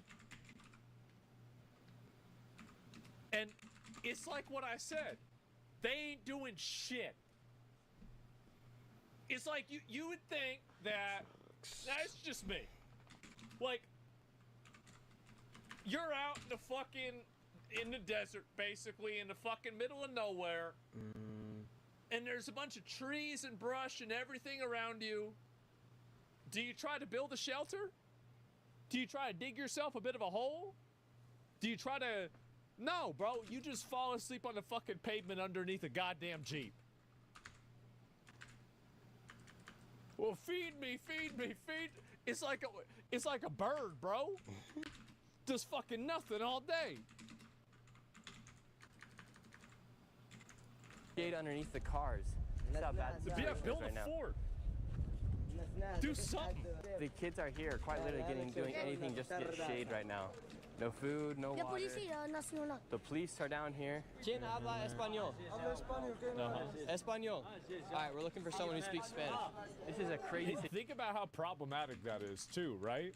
Like, you're trying to look for somebody that speaks Spanish while you're in... Like, this is a Spanish area. Like, what do you think happens? Like, so you have a bunch of people that they don't speak fucking English. They don't speak fucking Spanish. So, like, how the hell are they going to do anything in Spain? In Spain.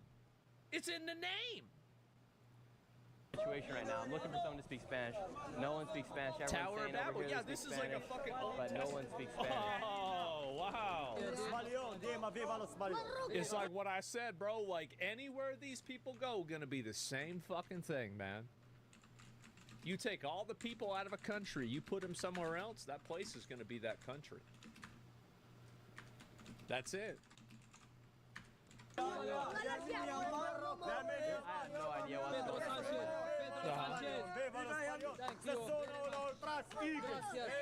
Pedro Sanchez. Pedro Sanchez, gracias. Thank you, Pedro Sanchez. Viva España, viva España. Viva España. Fanatic, solo fanatic. كيزا باي باي تريد تحياتي تريد رينكون حومة الزاوية فيفا لو روا دو اسبانيا ولات تحياتي تحياتي تريد رينكون حومة الزاوية الواسي تحياتي الواسي So true. ¿Quién habla español? We're picking up quite the crowd right And here. this is what I'm saying. Like, they don't do shit. They don't do anything. They just sit there all fucking day. But you would think that, I don't know, like,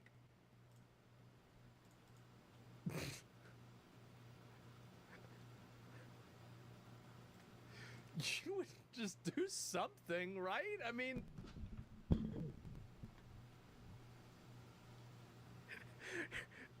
it's like in like WoW where you would log on and just sit in Stormwind and just do nothing.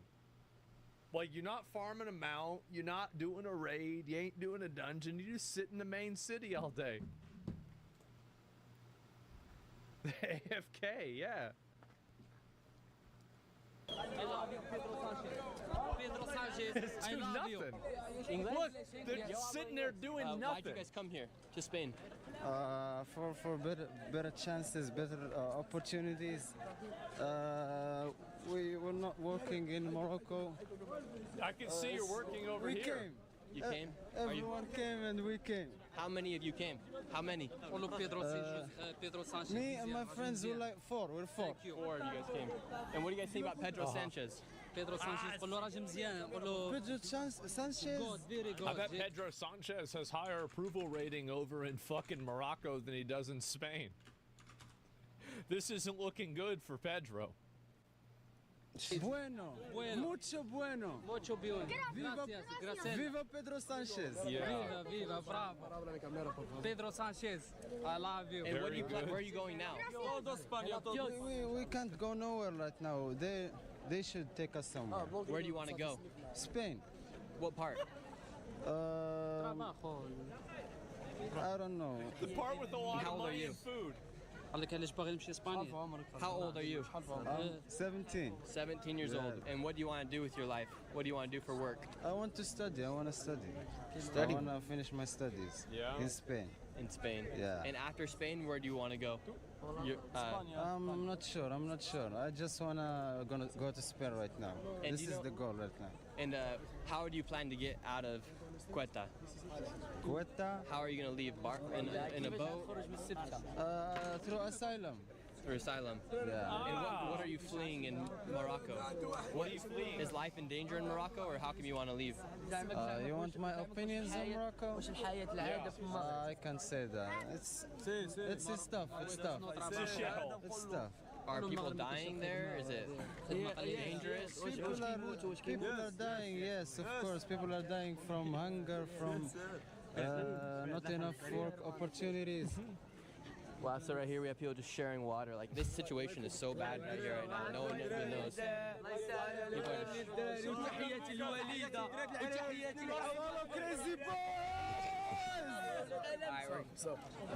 are Okay. Señor, ¿hablas español? English? Oh, how are you? Good. Where are you from? I came from Paris. You came from Paris? Yeah. Okay. All right. You I'm journalist. Journalist? Yeah. And what do you think about what's going on? They just all sitting there. All they do is sit around and do fucking nothing. That to me is the most condemning thing about all of this. Like, all they do is just sit around.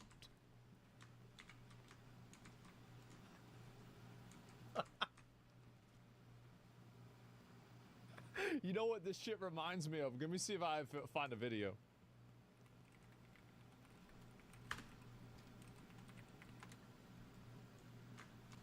I don't know if I can or not.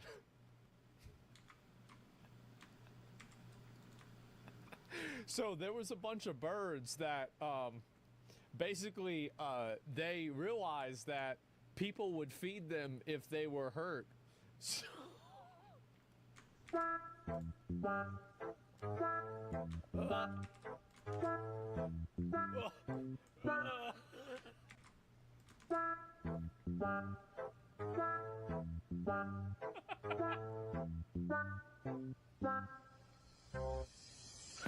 there it is. It's crazy how it's always the same thing, man. It's always the same thing. On here. It's horrible. It's very bad. It's very bad, very, very bad. So bad. I don't know. And how come you think they allowed this to happen? Sorry? How come you think they allowed this to happen? Really, I don't know. You know how you are in a position so bad that you just want to like disappear from the world? I feel like I'm in that position right now. Because I don't think it matters how much positivity you think you can have. It like, here's the saying goes, I hate when they say think positive. Right? You think positive, you get positivity, and next thing you know, you're disappointed all the goddamn time. So if somebody else tells you to think positive, fuck that shit. Say fuck that shit. Be realistic, dude. Don't think positive. You don't even gotta think negative. To be honest, I think negative. And if something positive happens, hey, that brings me up. If I'm thinking negative, well, no expectations. But you always gotta give so you can receive. That's something I believe in. Right? You can try your hardest. You can go the route. But don't let anybody else put something else in your head that you know that isn't right. Alright? That's all I gotta say on the matter. Tell them to go fuck themselves. On God. I'm shocked. Yeah. Really, I'm shocked. He's a fellow journalist right here, and he's shocked. Yeah. He has no idea. Extremely dire situation. Nobody Lots has of any young idea. people. Yes. These kids are all 14, 15 years old. 15, 12, 10, 8 years. I saw 8 years. It's really horrible. An 8-year-old. Colonialism is the Sorry most about humane. Thank you. Everybody knows that. Okay. Look, now we got people throwing clothes. Now they're finally doing something after getting free I shit. then headed to the center of the town with the citizen vigilante Mancia. However, within minutes, we were chased out. So now people here to feel safe, they're walking around with their dogs because Muslims do not like dogs. It's like, you know, in Lords of the Fallen, where you had the lantern, and you would have to go in the lantern in the umbral realm. That way, the monsters, they wouldn't attack you because you'd have the lantern repellent. You have a dog there. It's like, oh shit! Get that piece of shit away from me. Watch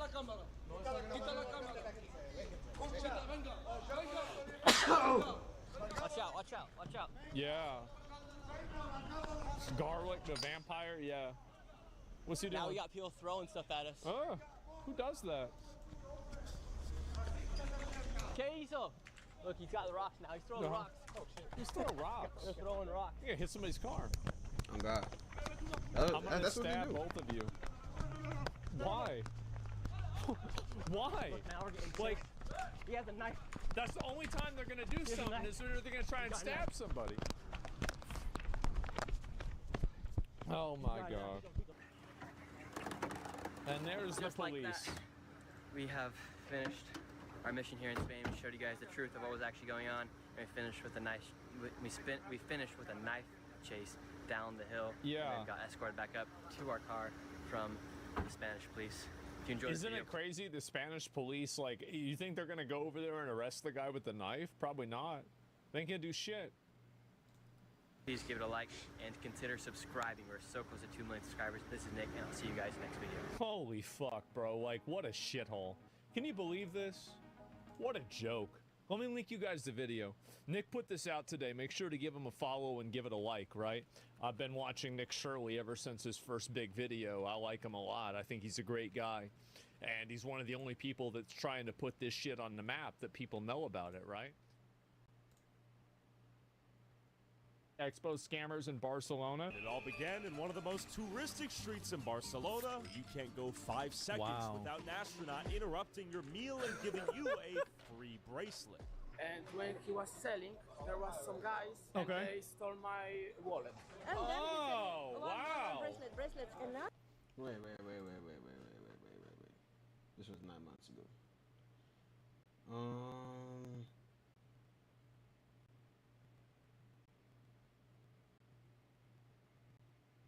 Yeah, dude, that's just insane. When dumb Karens try to attack cops. That's 2 hours long. I don't wanna go through that right now. I haven't seen this. I don't remember this. And we're gonna watch that next.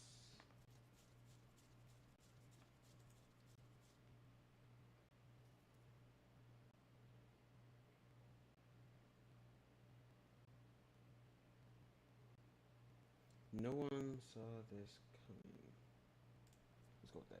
We had a unexpected interaction. People did not think this was going to happen. Nobody thought it was going to be, but now it do. Nick Fuentes, who had been demonized even by Tucker Carlson, has now had Nick on his show. I don't know what to say, but let's listen to some of the clips. The other thing I'm really worried about is what's happening at these ICE detention centers, where it's happening not far from where I live in Broadview, Illinois, where they set up an ICE detention facility and Antifa showing up. Yes. In order to protect ICE, the administration's putting DHS. Well, now they're protesting the DHS presence, and, That's right. and the administration. Hold on, guys, back real quick.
Of the governor of Illinois and the mayor of Chicago are telling Chicago police, don't help ICE. And they're encouraging the protesters.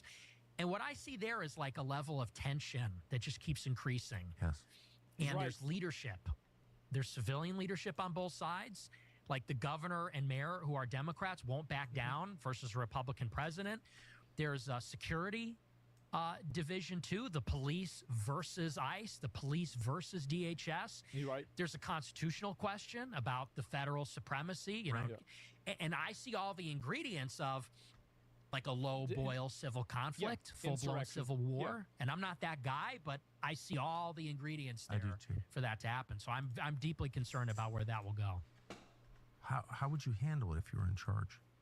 If you're the president, what do you do about that? I think maybe this is controversial, but they have to crush the other side. 100 fucking percent.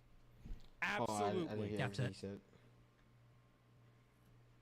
We had a unexpected interaction. People did not think this was going to happen. Nobody thought it was going to be, but now it do. Nick Fuentes, who had been demonized even by Tucker Carlson, has now had Nick on his show. I don't know what to say, but let's listen to some of the clips. The other thing I'm really worried about is what's happening at these ICE detention centers, where it's happening not far from where I live in Broadview, Illinois, where they set up an ICE detention facility, and Antifa showing up. Yes. In order to protect ICE, the administration's putting DHS. Well, now they're protesting the DHS presence. And, That's right. And the administration of the governor of Illinois and the mayor of Chicago are telling Chicago police, don't help ICE. Yep. And they're encouraging the protesters. And what I see there is like a level of tension that just keeps increasing. Yes. And there's leadership. There's civilian leadership on both sides. Like the governor and mayor, who are Democrats, won't back down versus a Republican president. There's a security division, too. The police versus ICE, the police versus DHS. You're right. There's a constitutional question about the federal supremacy, you know. Yeah. And I see all the ingredients of like a low-boil civil conflict, full-blown civil war. Yeah. And I'm not that guy, but I see all the ingredients there for that to happen. So I'm deeply concerned about where that will go. How would you handle it if you were in charge? If you're the president, what do you do about that? I think maybe this is controversial, but they have to crush the other side. 100 fucking %. Absolutely. You have to, because you can do one of two things. You cannot challenge the left and let them do their thing. And then they're going to just run you over, and eventually when they get power, they're going to crush you. Or you can utterly confront them and defeat them. And you destroy them completely. Put the mayors in jail. Put the governors up on the Insurrection Act for sedition. Put all of the people that were doing the shit in front of the detention centers, any of them that are violent, authorize the police officers to respond with violence to them. Immediately, completely shut it down. Bring in the military if you need to. Bring in the National Guard. Do whatever you need to do. Look and find out who's funding this. Take those people, charge them with incitement for terrorism. So basically the Republic is dead? No, the Republic is alive. An election was held, and the will of the people is being upheld. Remove hope from the equation. If you resist, you will be arrested. That's like right. We're just this exactly. isn't Yes. Make it to where there is not even a possibility that you're going to get away with it. Insurrection. There's hold up. From the equation. If you resist, you will be arrested. Like we're just this is an insurrection. That's right. There's 10 million people here illegally. We're getting them out. You're rioting. You're going to jail too. Done. Like it has to be crushed. Yep. But if you do anything less than that, if you do authoritarianism, it's not authoritarianism, it's called the law. I'm not trying to invent a new law. I'm saying we apply the existing laws to the people that are breaking them. And if they also, by the way, them being able to push back and stop ICE is authoritarianism themselves. That's when it breathes. That's when oxygen is fed to this kind of fire. So if I were Trump, I would say screw 200 National Guard. Send in 1 million. Arrest the mayor of Chicago. Like, make it clear. Like Washington, you know? Bring in the troops and say the federal government is supreme. The immigration law is a law of the... That's right. We fought the Civil War. The Civil War was won. This has already been decided. There are no new rules, no new laws. We are just simply applying the rules, and people think that they have some sort of moral superiority, so they get to ignore them. And if you're not on board with that, you're going to jail. If you attack ICE or box them in with your car, you're going to jail for a long time. That's right. Anything less than that, you might as well just not even bark up that tree at all. Exactly, bro. Exactly. Because whenever all they do is they get arrested and detained for 24 hours, they wear that like a badge of honor. 15 years in prison, not so much. Maybe I'm misunderstanding, but what you're saying sounds like authoritarianism. Let me go ahead and ask you a question. What about what I'm saying is authoritarian? Name one aspect of this that is authoritarian. You're saying to destroy the other side. I don't like the extremism of it. Do you think that the government should destroy the idea of being violent towards federal officers? Because, like, the other side is people that are being violent, aggressive, and abusive and trying to hurt officers. They're actively trying to hurt people that are following the law, doing their job. Because this other, like, you're saying the other side, it's not really about left or right. These are people who are actively breaking the law, being violent, aggressive and intimidating other people who defy them. Can you tell me what the mayors and governors are breaking that warrants an arrest? They're actively working against the federal government, and I think it's sedition, and they should do the Insurrection Act on them. And if that's not it, I think take out all of their federal funding. Absolutely not. I'm USGC. I just want to get us along, man. I hate all this. How do you get along with a person who wants to violently attack you for following the law? We did get along. We had an election. An election took place. The election had this result. This was a core principal position of the election. It's not like this is some kind of like, oh, Trump's just pulling a fast one and it came out of nowhere. This was a core principle that Trump ran on. And also, the majority of Americans agree with deporting all illegal aliens from the country. So we're all getting along. I don't think that the responsibility there is on the majority to just simply, capitulate to these minority people who are actively breaking the law, being violent, hurting people, destroying property, and attacking officers. If you don't like the law, then change the law. There's a process for that. I don't want full side to be in control. I want conversation and compromise. This is the compromise. How is it not a compromise? Like they're removing all of the illegal aliens. Why should you compromise? Like, let's say somebody murders a person. Why do you need to compromise with that? Why are you compromising with bad behavior? Yeah, Trump tried an insurrection and pardoned the people who did it for him. You still support him, then stop pretending to care about the law. The agenda's so clear. Yeah, it was stupid that he did that. Absolutely. January 6th was stupid. But the fact is that the people that did that would have already been out of jail if they had served their time and been given due process. If you go in and you're trespassing inside of a building or it's assault on an officer, it's about 4 to 5 years in jail, right? It is. You just look it up. The fact is that they would have been out of jail already. A lot of those people were political prisoners. Some of them should have spent 20 more years in jail. I agree with you. I don't think Trump should have blanket pardoned everybody either. But the reality is that these people are actively trying to subvert the government. And I don't agree with January 6th either. It's not like this is an either or. So what are the other factors that prevent, I'm sorry I called you gay, by the way, but I'm always, I think I'm just too old or something. I'm like, why is anyone married? You tell me, why aren't people married? Well, I mean, honestly, it's the women.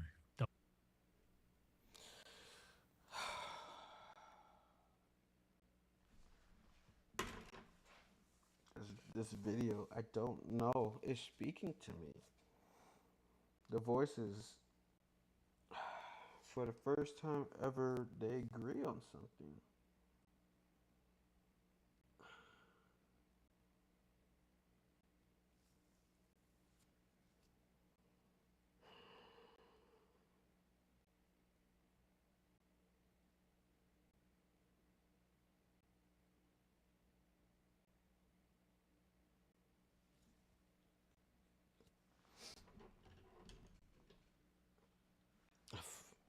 It's wild. Wild.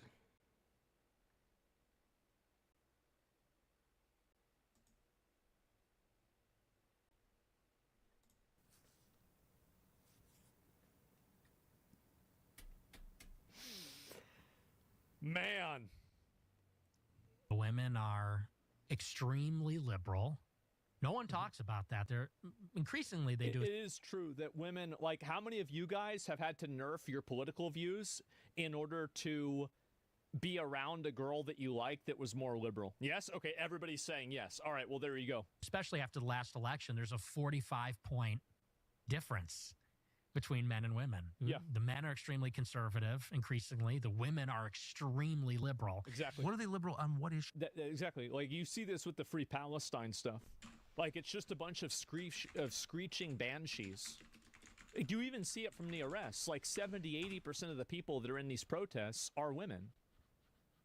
It's true. Issues. Like, what does that mean, liberal? Oh, they're very feminist. Like, actually? Extremely feminist, yes. They don't believe that, do they? I think they do. Really? Absolutely, How could yes. you believe that? I think gender roles are a construct, that none of this is inborn? Like, you'd have to be an idiot to think that. Well, that's the...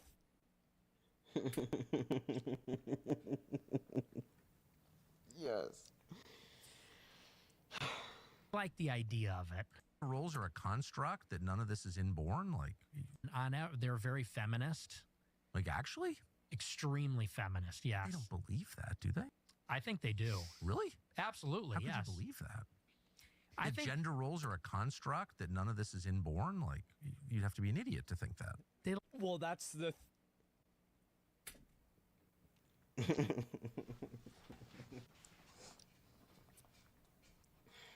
like the idea of it. They like because of course I think all women naturally want strong men. Of course, obviously. They naturally want a chat. The situation I'm in right now, everything that's going on right now, and for some strange reason, God works in mysterious ways, right? He works in very, very, very mysterious ways. And when you think he's not watching, he's watching. When you think he's not listening, he's listening. And the things that goes on in my mind, the things that I'm experiencing right now, the things that I'm going through at this very moment, and this video just pops up. And then for some strange reason, it told me to add it to my queue and watch it.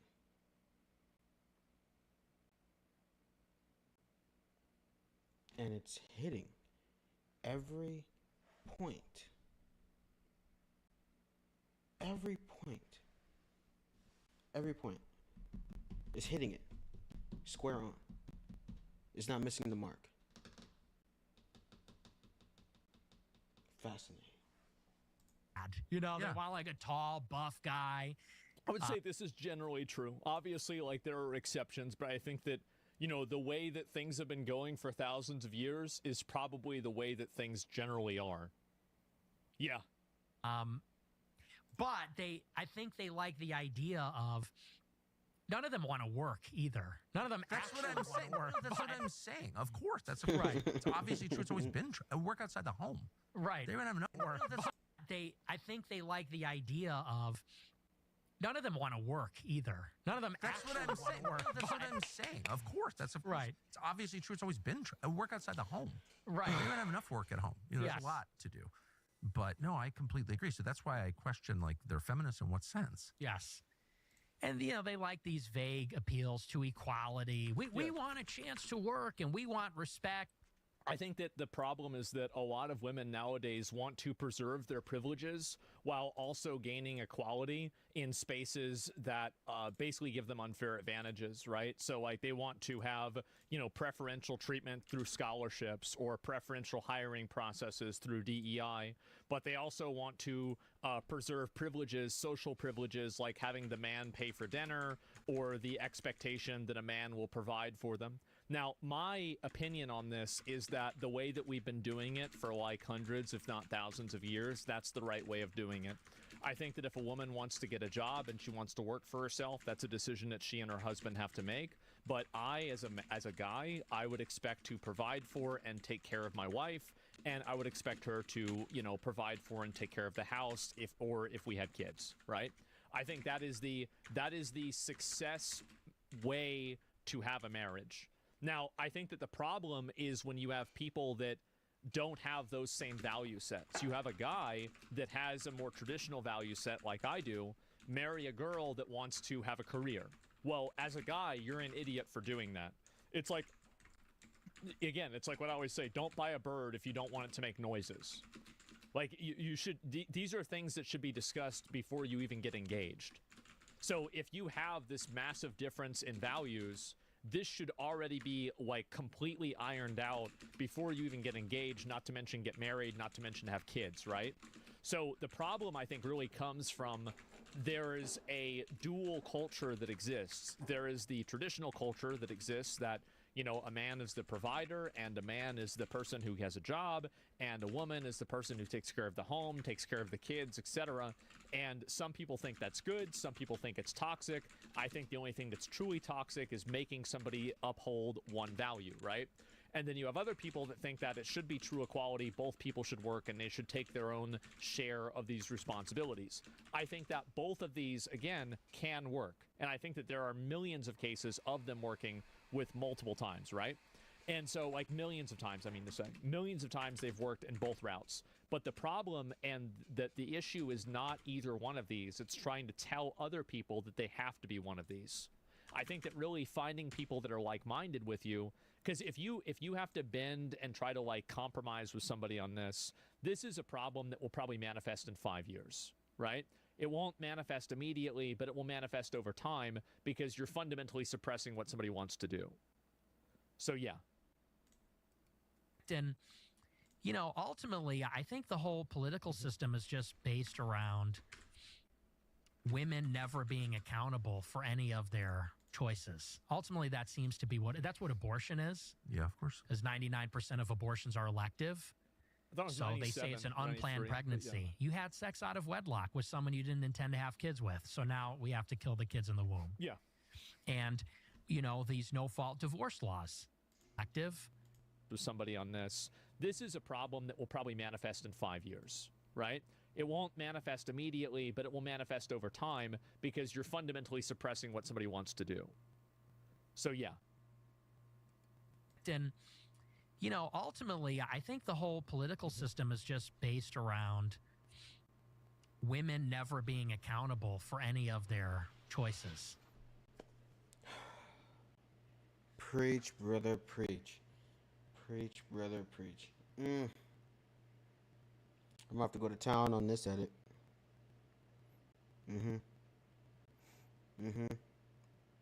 Speak to me. Speak the facts. Speak to me. Ultimately, that seems to be that's what abortion is. Yeah, of course. As 99% of abortions are elective. So they say it's an unplanned pregnancy. Yeah. You had sex out of wedlock with someone you didn't intend to have kids with. So now we have to kill the kids in the womb. Yeah. And, you know, these no-fault divorce laws. These women get married to guys maybe they never intend to stay with. And then when they're out, they're done. And they want child support and they want half the stuff. And I think I actually disagree with Nick on this. I actually am a fan of the child support and everything. And because it's best for the kid. Like, I don't really care. Like, if you... I have to disagree with Nick on the previous, such as abortion. Because even though that they did it voluntarily, they got pregnant voluntarily, it's still up to them whether they want to abort the child or not. Because at the end of the day, it's their responsibility and it's their actions, and they will have to bear the consequences of that action. But it's a choice.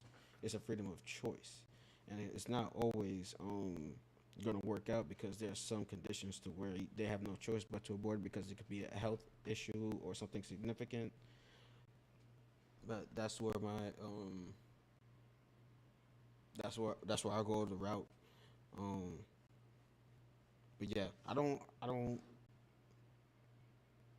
see the point to where if you get married to someone and you divorce them and they automatically get half of your shit. No, especially if they're filing for the divorce. You better have a good reason, like a good, solid reason. If you have a kid, I think that a society that doesn't put its young people and its children first is going to become a dead-end society. And so, like, as much as I do agree with this, no, I do. I do. I think that really if you're a guy, because also men bear this responsibility also. The big problem with this, and I think here's where the issue lies, it's that men and women don't have equality in custody. I think if equality in custody was equal, everything else would make sense. So, like, for example, it makes sense that the parent that's not taking care of the kid should have to contribute to the well-being of the kid. This is 100% true, and it's what's best for the kid. So, like, if you have a kid with somebody else, and this kid's like 8 years old, you can't get along with each other anymore, and you've got to have this issue, I don't want to put that kid in a position where he's living in poverty because these two parents are retarded. And so you try to create a system where there's accountability for that. But the problem and where it breaks down is in custody. Because whenever women get custody, probably, I don't know, what, 90% of the time, something like that, and men are always the ones that are paying child support, well, then there's a huge distortion there. It's very clearly not the issue. So look at father custody stats. They obliterate mom stats. Well, I don't know about, like, which stats on what for what thing, right? But my point is that I think that child support as an idea is a good idea because it is beneficial for the child fundamentally. And I think putting the child's needs first beyond the needs of the parent is what makes more sense. And I think it's what creates a better society in the long run. But you can't have that whenever you have rigged court systems. A lot of men are looking at women and they're very liberal, they're overweight, they have a very high estimation of themselves. I think that people call it hoflation. Hoflation? Yes, he doesn't know what it means. Their sense of their own looks and sexual value is very inflated. And so a lot of people are looking at these like frumpy, obnoxious, loudmouth, liberal women who are also very promiscuous and saying this is not actually appealing at all. And I don't. This is the reason why I think a lot of guys end up dating girls that are like in other countries too. Yeah, I mean that's it. Disagree on child support, man, and encourages women to want a divorce. You didn't listen to the custody. Like you're an NPC. You're literally an NPC. You didn't even listen to the custody conversation. Like I probably should just ban that guy, Passport Bros. Well, yeah, exactly. Well, like if you can't get a girlfriend here because they're all obnoxious, weird, and fat, then yeah, you're gonna probably try to go look somewhere else. Like, duh. Of course. I don't want to start a family with. I mean, I can't really talk a lot of shit. Okay. Like the last one was, you know, from Canada and then previously China. And then the one before that was from Sweden. Okay, so like I really don't have a lot of room to talk here. Sounds awful. Yeah, it is. But if you believe in the patriarchy, as I fervently do, because it's just reality. Yeah, of course. You know, we didn't choose the system. We were born into a system that is part of nature. Can't get out of it. You're right. So if you believe that that's true, which it is, then you think that men should lead, and if it's going to be better, men should make it better, because that's their job. Right. So you don't want to give them a pass, do you? It'd be like it's all the girls suck, so. I don't even blame it on the women, because I think that it's the incentive. I think that there are a lot of guys that are fucking losers. I think that there's a lot of guys that are absolute fucking losers. They blame everything on women. They have no interests. They have no skills. They have developed no personality other than being good at one video game. They're not personable. They're selfish. They're obnoxious. They're emotionally abusive. Some of them are physically abusive. There are a lot of loser guys out there. Like, honestly, if you guys have any friends that are girls, right? Or like maybe a sister or something like that, you probably, if for every one friend that you have or sister you probably have 3 stories of loser guys, right? Like, it's a huge problem. Now, I'm not saying that hoes aren't a problem too, but I think this is a both sides type situation. But the problem is that socially, toxic feminine behavior is accepted, and socially, toxic male behavior is shunned. That's the problem.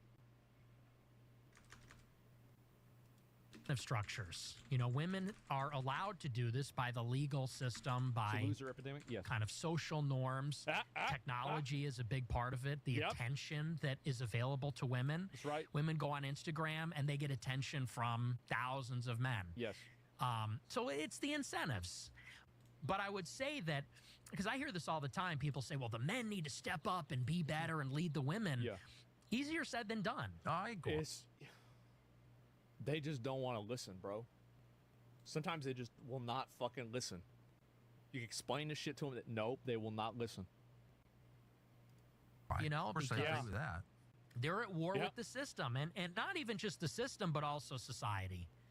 Because let's say you find one of these so-called good girls who's Christian and traditional, but through osmosis, wherever you go, she's going to be in society. She's going to be on TikTok. So you can't let her out of the house. She's going to be on Instagram. Yeah. She's going to be talking to other women. And maybe she's one way when you meet and get married, but 10 years down the road, 15 years, 20 years down the road. That's my dad said that happened with my mom. He said that whenever they started dating, she wasn't crazy, and then she went crazy over time. But in retrospect, I think that, honestly, I think it's kind of true, but like, I think they both were crazy. Do I think they both were crazy? Really? I mean, it really was like, but it was like two different kinds of crazy. People change. Yeah. And I think that women, as kind of the ultimate conformists, the ultimate enforcers of like social norms, I think my dad said that my mom used to cook him fried chicken and fix her own car, change her own oil and everything. And then after she got married to my dad, she stopped doing everything and she just expected my dad to do everything. And it made him really mad.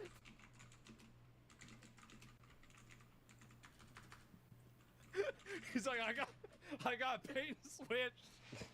It's not fair. She didn't want to do a fucking thing. Entitlement. It's entitlement, dude, and it's sickening. It's sickening because the stress that you guys have to feel, and I understand that a lot of you are probably going through it too, because I'm going through it too. I understand exactly how you feel because I'm in that position right now, and it's really, really, really, really fucked up. And you just gotta play the cards the best you can. That's all I can tell y'all, to my brothers. Play the best you can. That's all I can tell y'all. Honest to God.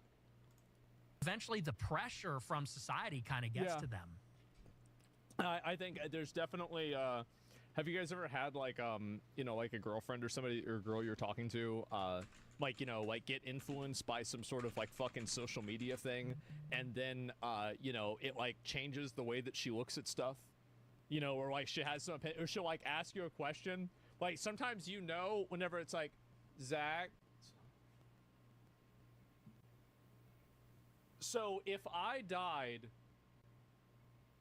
which one of my friends would you want to date? Any of my friends if I died?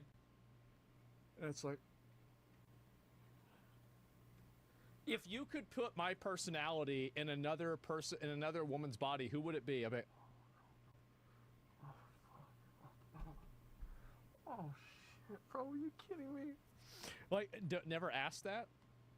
I always, my policy, I'm single by the way, my policy is that I always answer it with the thing that they want to hear the least. I'm like, oh, your hottest friend, for sure. Yeah, definitely the hottest one. Yeah, the one, which one are you the most jealous of? Jessica? Yeah, Jessica, for sure. Uh-huh. Because that way you make them feel stupid. I don't have a girlfriend. Anyway, let's go to the next one. And so we even got, bro, so all the comments on this are wild. I don't even know if I can read these. I'm not even sure if I read these, bro. But they're really going in on this. They love it. And wow, it's a good interview. I liked it a lot. Yeah, a lot of people were very positive. And let me go back. I'll see this one here. And there's another one. And I thought you were a Fed. I was and I thought you were a Fed. I was a Fed. Yeah. I'm not a Fed. But whatever, I don't care what people think. We showed each other a badge, as we know well. No, but I thought you were a Fed because I was like, why not? It's not cucking to say you're not talking about all Jews when you oppose a foreign policy position. It's not. There's nothing liberal about that. It's just true. That's the Christian position, okay? And two, why are you attacking like the best people and not the worst people? Well, yeah, I mean, again, he disavowed me for my views on Israel and said I talk too much about white people and Christianity. And to me, that's like a sincere ideological disagreement. I get it. And, you know, same thing with Marjorie. Marjorie fired my guy. She disavowed me. And, you know, and you worked with Blumenthal on that article, but you called me on the phone. And we talked. Yeah, I mean, I was like, what? From my perspective, I mean, this is all so stupid and inside baseball and whatever, but for the record, I was like, first of all, who is this kid? I'm working at Fox News. I'm aware there's an internet, but I'm more out of it than you may appreciate. Yeah, and I can I'm see like, that. out of nowhere, attacking this one. I had Joe Kent here to my house and did this interview with him, and I'm always in search of a sincere politician. Don't have to agree on everything, but I really believe sincerity is the whole game. If someone's heart is pure, he will be brave. I always have thought that. Yeah. And it's turned out to be true. Marjorie's a perfect example. And crazy, that's but all yeah. that matters. If you're afraid inside, if you're weak inside, you will crumble when it matters. So, remember what we were watching earlier? Remember all the Twitch drama?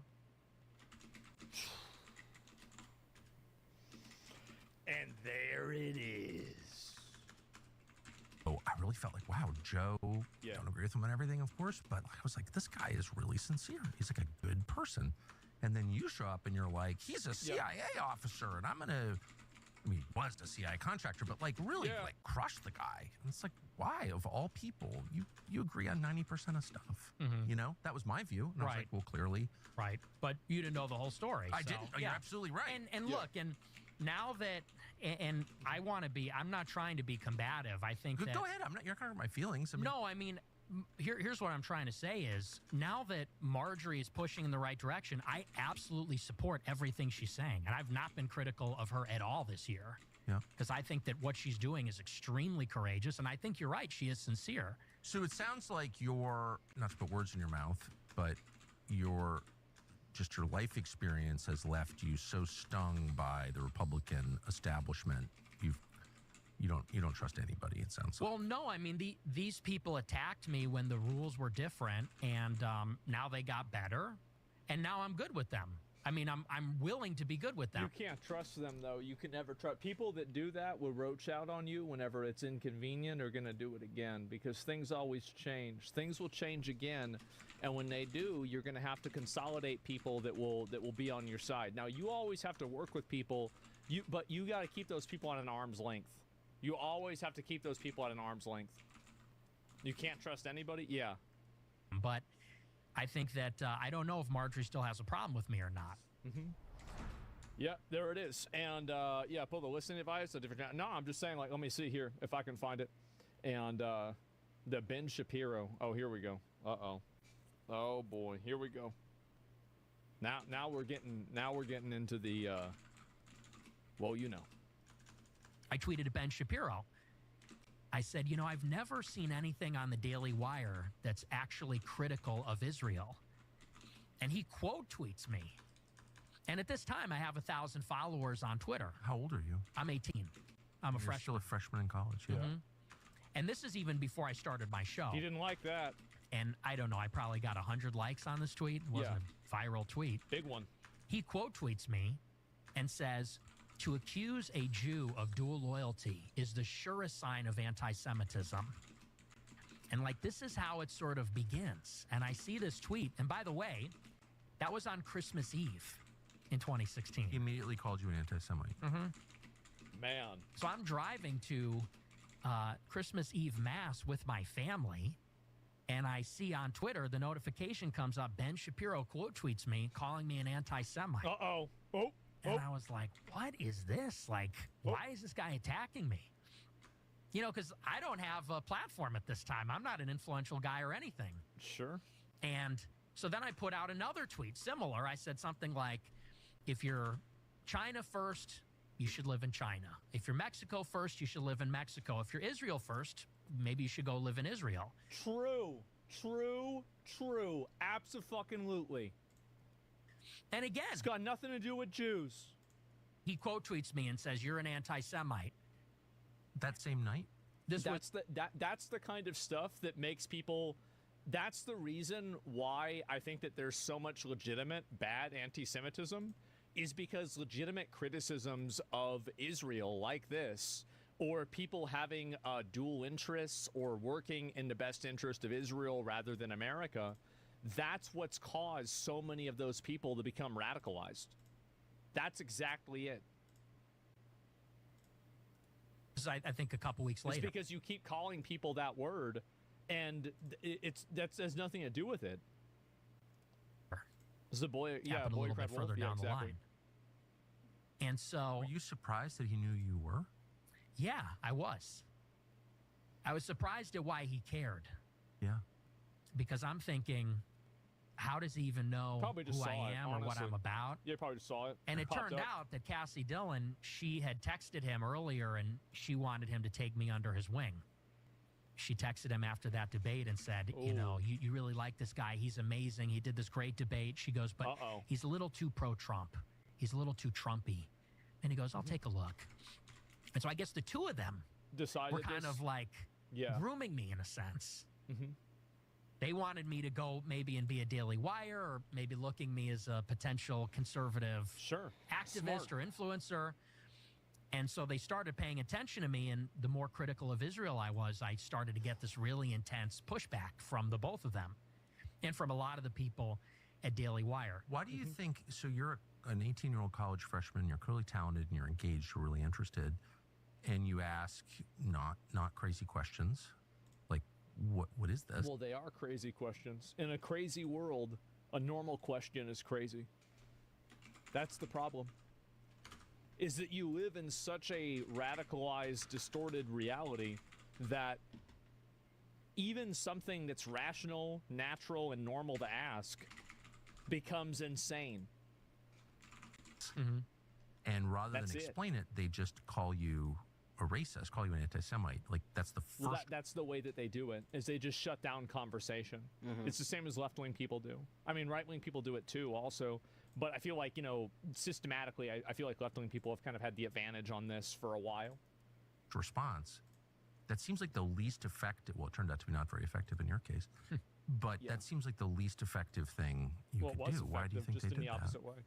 Well, I think that you have to look at it not in retrospect, because hindsight is 20/20. And so looking back, you could say they made a terrible mistake because look at sort of what they provoked or what they catalyzed.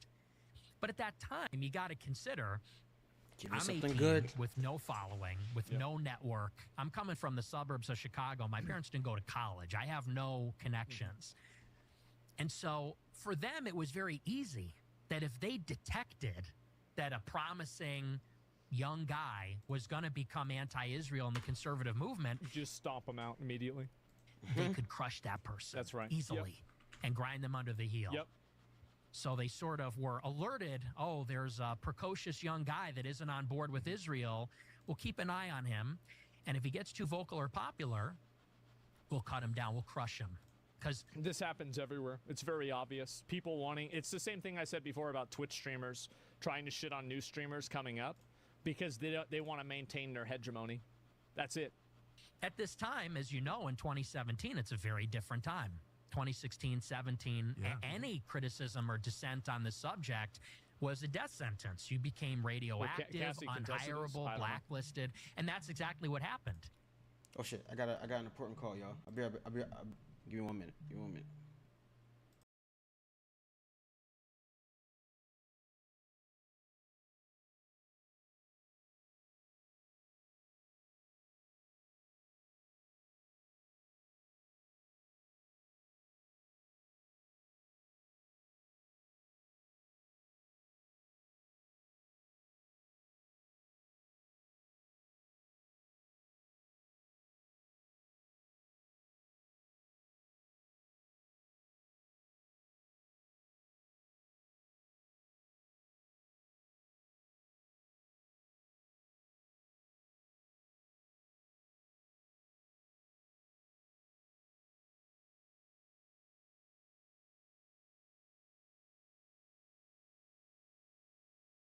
Okay. Yeah, it was just a call from my VA about my health benefits. You good? And basically from then on, it was just this escalating series of blacklisting, censorship, hit pieces, rumors to try to ostracize me from the movement. And while you're a college student? Yes. As a freshman, So looking back at that 2020 hindsight, I mean, Ben Shapiro seems like a big part of your political evolution. Yes. You went from a fan / acolyte to an opponent and then just pivoted against everything that he believes. Yeah, it was because it was this new dialectic that Trump forced. Yeah. Trump planted the seed. And the seed was America first. Yes. So once you accept that, a lot of the way we're doing things becomes impossible to support or justify. Well, it becomes very simple. It's like, is this in the best interest of America or not? And I think that a lot of times the answer to that is no. Like sending over a bunch of money overseas for some sort of humanitarian thing might make people feel good, but is it really? All right, y'all. My niece wants to talk to me. Not looking forward to it. We're gonna take a quick break. All right, be right back.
don't want to talk about it.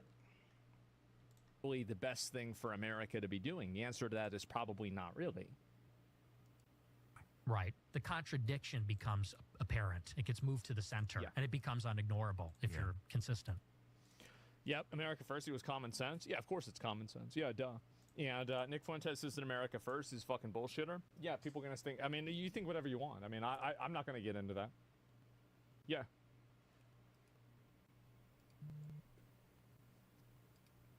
I said, I think you're one of the greatest living Americans. I said, I'm a young guy. I said, I really have nothing to say other than thank you. I have nothing but gratitude for what you've done for the country. I said, it's really not my place, you know, to give you advice or correct you.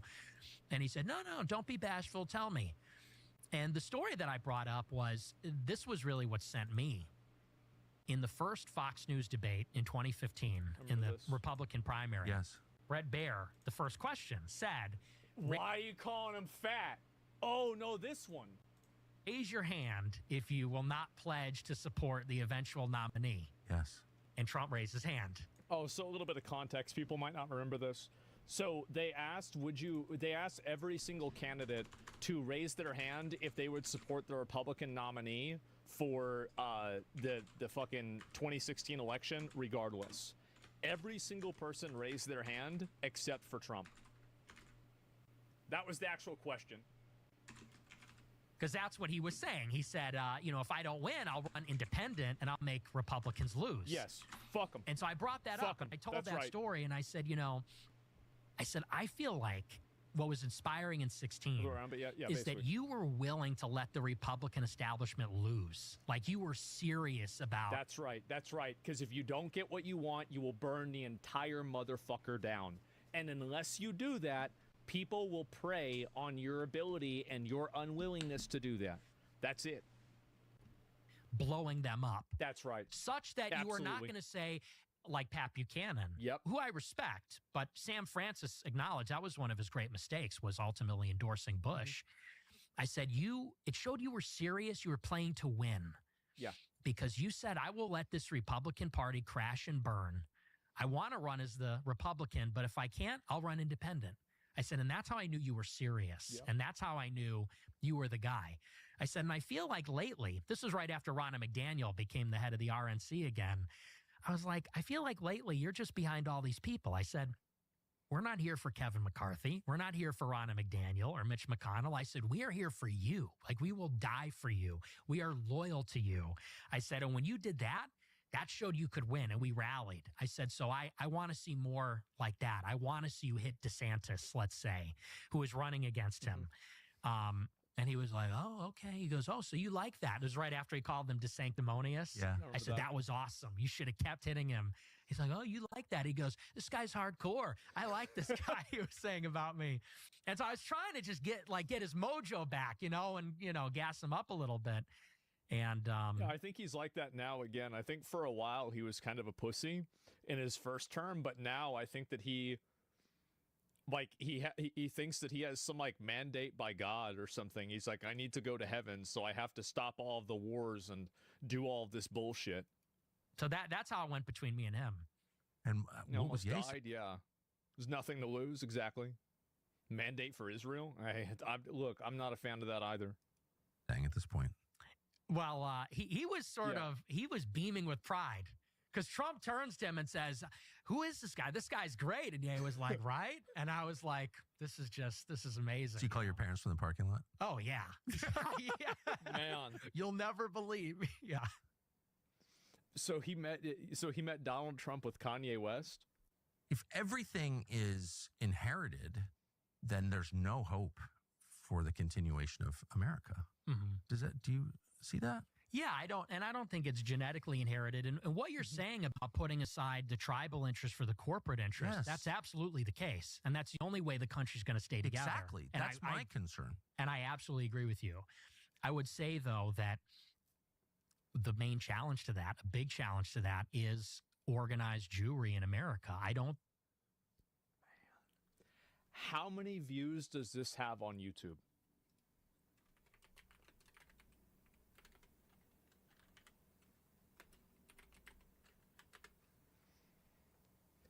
$2.3 million views, and on Twitter it has 10.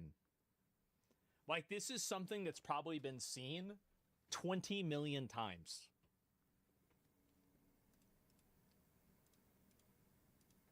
It's a lot.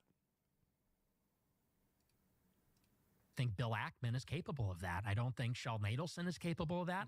I don't think Yoram Hazony is capable of that, for that matter.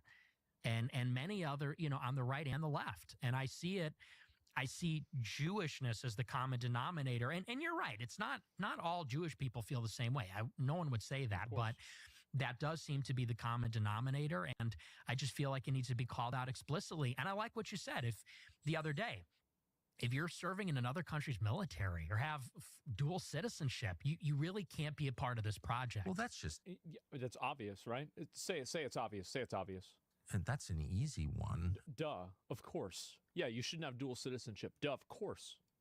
But I am much more comfortable as a Christian and an American keeping it on that level because, it's easy to just set universal rules that apply to everyone, not just the Jews or the Christians or the anybody, just like Americans can only serve in the U.S. military or they lose their passport. I mean, I don't know. That's not hard. I agree with that, by the way. And I don't know. Why not just say that? Say what? That. Why not make every statement about how Americans ought to behave applicable to all Americans? Like, it's the defense of universal values that will hold the country together and the emphasis on procure. I agree with Tucker Carlson here. I think that the amount of people like advocating for like Somalia, for example, like that's been like a minor thing that's been going on. I view that the same. I mean, Israel is much more powerful and influential, but on a fundamental level, I view it as the same thing. Or group values that will break it apart inevitably. Still mad about that one? Because this is a particular issue and it's acute. It's like yucky. I said, I think they're unique in that way. I think that's a unique issue, especially in the Republican Party, especially in the conservative scene. This. So how would you like this all to be resolved? What I would like is for the U.S. government to not be influenced by these kinds of foreign allegiances, not with money. True. That comes from, American citizens like Sheldon Adelson, not from foreign lobbyists. So, I mean, in terms of tangible things, I don't think we disagree on any of it. Like registering AIPAC and FARA, banning dual citizenship. Like, I'm basically in agreement. I think 80% of the public agrees with those things. So I'd be surprised if it was that low. Kind of what gets me a little bit annoyed. It's like, these are, like America First, the concept, it's the most popular, self-evidently true idea you could have. Like, don't let foreign powers, especially tiny ones far away, control your country. Like, of course not. No shit. Everyone agrees with that on both sides. Yeah. So the trick is not to let that idea get subverted. Does that make sense? Yeah, and I think we agree on that. But it's subverted when they're like, that's hate. No, that's hate. I think that the overfixation around Jewish people explicitly, whenever this is a problem internationally with people that have allegiances to other countries, I think it is kind of a red herring that makes it harder to discuss the fundamental problem that everybody is pretty much on the same side of. So basically, like, if you think that like just Jews from Israel are the problem, well, I don't think that's really accurate, because I think it's basically anybody from another country that's coming into America to subvert America, to make America act in the best interests of another country. So like if it's 99% one country, then will it always be 99% that one country? Because I think probably over time this will change. I think the fundamental thing is you stop the action, not the group. Because if you stop the group is going to identify differently. They're going to do different things. But if you stop the action, you really stop it at its very core. Or Mexico for us? Yeah, exactly, right? And so that applies everywhere too? Yes, exactly. And easy pointer is AIPAC, because you just want to point out. You can take the rest out. Yeah, sure. And what about dual citizens from Canada? Well, I would view it the same way. Yeah, I would view it the exact same way. I mean, Canada is very close to the United States, but it's not the United States. And if you're working in the best interest of Canada and you're in the United States, you need to leave. It's that simple. Am I being paranoid? I feel like going on about the Jews, like helps the neocons. Well, what about my views do you think are unreasonable, if yours are reasonable?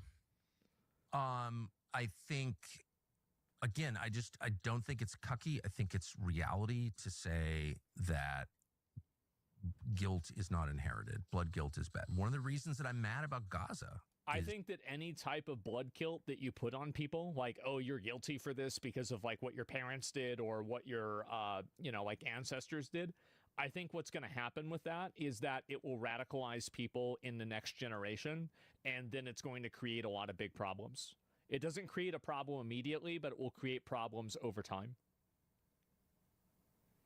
So according to you, you can't be American and a Jew? No, that's not what I said.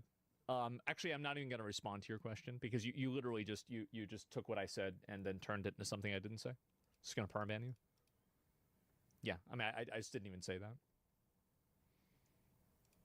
Because the Israeli position is everyone who lives in Gaza is a terrorist because of how they were born, including the women and the children. That's not a Western view.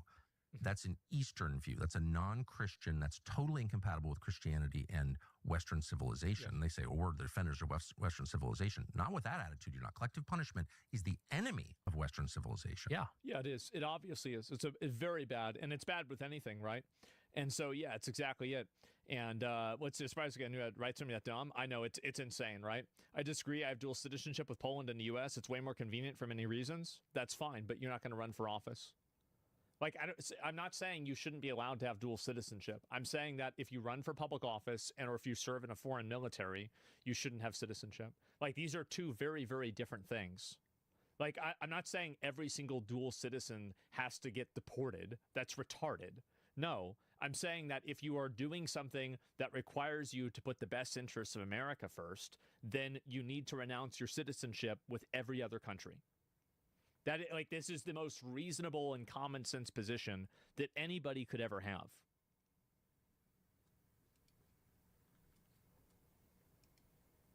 And so I hate that attitude. It's genocidal. The current claims that I'm a cancer, from Ben Shapiro or whatever, we need to be excised from the body of conservatism, is a genocidal position that it basically encourages violence, as they well know. The whole thing I hate. So, like, anytime you say a selective hearing, these people are bots, just bots. Group of people is responsible for the sins of some of its members, like, I'm out. Yeah, but that's not my view. It's not. Okay. So so tell me your views. Like, rather than, you're one of those people, one of the reasons I wanted to meet you is you're one of those people who is defined by clips. Yes. And I'm one of those people also. Yes. Right? So I get it. So I'm going to just shut up and you tell me what you actually believe. Yeah. Well, and listen, I mean, and I appreciate you saying that because that's just a reality of the media environment we're in. So I don't expect you to know all my views, but I mean, as far as the Jews are concerned, I think that, like I said, you cannot actually divorce Israel and the neocons and all of those things that you talk about from Jewishness, ethnicity, religion, identity. And let me give you like a perfect example. So you say on your show that we need to treat Israel like any other country. And I sort of understand that in principle. Yeah. Because Israel is another foreign country. Yeah. But Israel is unlike every other country in the sense that because the Jewish people are in a diaspora all over the world, there are significant numbers of Jews in Europe, but also in the United States. And because of their unique heritage and story, which is that they're a stateless people, they're unassimilable, they resist assimilation for thousands of years. And I think that's a good thing. And now they have this territory in Israel. There's a deep religious affection for the state. It's bound up in their identity, the story of the Exodus from Egypt, the promise of the land, all these things. So let's say in the United States, for example, somebody like a Sheldon Adelson, he's not Israeli. Is he an ideological neocon? Does he believe in the promise of democratic globalism? I don't think necessarily. His heart is in Israel. And it's because he is a proud Jewish person. And I guess what I'm saying is that if you are a Jewish person in America, you're sort of, and again, it's not because they're born, but it's sort of a rational self-interest politically to say, I'm a minority. I'm a religious ethnic minority. This is not really my home. See, this is what I was always worried about with identity politics, is that when the identity politics started, that eventually everybody would start playing the game. And I think that what you're seeing now is you're seeing a lot of people that are white that are also playing the identity politics game. And I think that that's really kind of what Nick Fuentes represents in a pretty big way. What's his point? That basically identity politics is a game, and by not playing it, you're losing. And because of that, he's advocating for white people and for Christians or to also play into identity politics. All right, for y'all just watching, there's a lot of things going on right now. Hold on. That's basically what he's saying. Just like I can see where he's saying I fucking hate identity politics, but he is right that I don't think that there's any way that people are going to get away from it. My ancestral home is in Israel. Mm-hmm. There's like a natural affinity that Jews have for Israel. And I would say on top of that, the international Jewish community. They're extremely organized. And many of them are critical of Israel or Israel's current government or the project of Israel. But I guess what they have in common, unlike, let's say, like Singapore, for example, is that they have this international community across borders, extremely organized, that is putting the interests of themselves before the interests of their home country. And there's no other country that has a similar arrangement like that. No other country has a strong identity like that, this religious blood and soil conviction, this history of being in the diaspora, stateless, wandering, persecuted, and in particular, the historic animosity between the Jewish people and the Europeans. They hate the Romans because the Romans destroyed the temple. That's why Eric Weinstein goes to the Arch of Titus and gives it the finger and takes a picture. We don't think like that as Americans and white people. We don't think about the Roman Empire in 2,000 years ago. They do. And so... See, this is, bro, like, now we're going to have identity politics with everything. Like, I'm telling you, like, this is exactly where things are going. Is that you are going to have... I do think that you're going to have white people identity politics in less than 5 years. It's got worse? Yeah, I absolutely think so. I guess that's really... And you've already had it, bro? No, I'm talking about it being out. Like, it's been implied. There's been a long time that it's been kind of just like... yeah, I would say it's been implied, or it's been kind of begging the question of it, but never stated. I think that we already do. No. No, not compared to what I think is going to happen. The whole thing sounds icky. I'm not a big fan of identity politics, but I can see why people feel like if they don't play the identity politics game, the people that do will win. It's a very bad situation, to be honest. What do you mean by white people identity politics? Well, so what I mean by that is that white people expressing own group preference for people inside of, like, let's say their ethnic group at a extremely high ratio, similar to what minorities experience as own group preference as well. And so, for example, white people choosing to pick white people being more willing to say that a white person isn't guilty of a crime, things like that. That's what I think. That's where I think things are going. White guy DEI, yeah. I don't think that's me saying the Jews. Mm-hmm. I don't think that's me being hateful. I don't think that's me being collectivist. I think that's understanding that identity politics, whether you love it or hate it, whatever you feel about it, it's a reality that we live in a world of Jews and Christians, of whites and blacks. These identities mean something to us, and they mean things to each other, and we can't sort of wish them away. And it feels like white people and Christians are the only ones that do that. And I think that's the reason why so much of this identity politics stuff has grown bigger. And I think it will continue getting even bigger, too. Just a second. There it is. Okay. Yeah, I think it's going to keep growing, and it's going to keep getting more and more and more popular. And I'm trying to see if there's any more of these here that I've missed out on, etc. And okay, here we go. We got one more. And let's see here. Not only bigger, but worse. Well, I don't know. I should Twitter under review. I changed my profile picture. That's why. So, yeah. And the enemy of the Christians is radical Islam, not Judaism. I'm not gonna. I don't want to argue about that. Like, this is some religious conflict. I'm not going to be involved. I'm not a particularly religious guy. Okay, so you're coming at me with the wrong thing. But my point is that white identity politics. How would you fix identity politics? I don't think that you really ever can. But I think that the best way to do it is to provide an abundance of resources for people to the best degree possible. And the more that people are able to just think about their own shit, they're not going to be thinking about other people's shit. So that's my general outlook on it, is that keep people distracted by keeping their lives relatively pleasant, enjoyable, without necessarily condemning them or making them live in like shitty houses. So that's a slop answer. Well, it's not though, right? Because if somebody is occupied with their own life, they're not going to be thinking about and angry about a bunch of other fucking people. Most people that have had some like bad experience or something like that, or that are very into this, many of them don't have a lot of resources. I think that resources are a huge component to this. And I think also elevating different groups, like through different types of representation, works against that.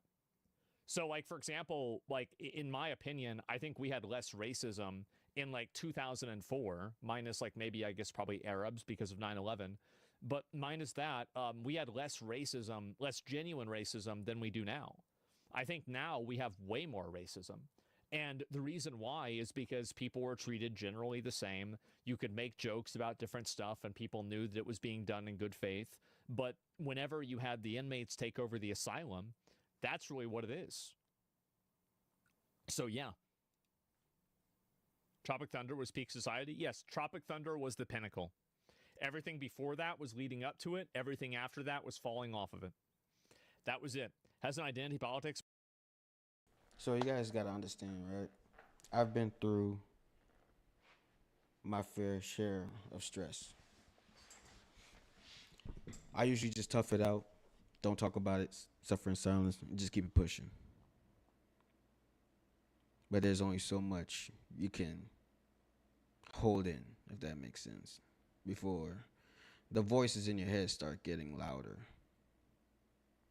Minds are getting louder. I don't feel too good about it. That's why I'm getting help before it gets out of hand. I can't do what I usually do because I'm not even in my own place right now. I'm living with family. I don't want to be here. I want my own place. But right now, because of Trump, I can't afford my place anymore. So I have to sell it. That's just one of the issues that's going on right now. Issues that I can't explain. More or less just been part of history. It has, it always will be part of it.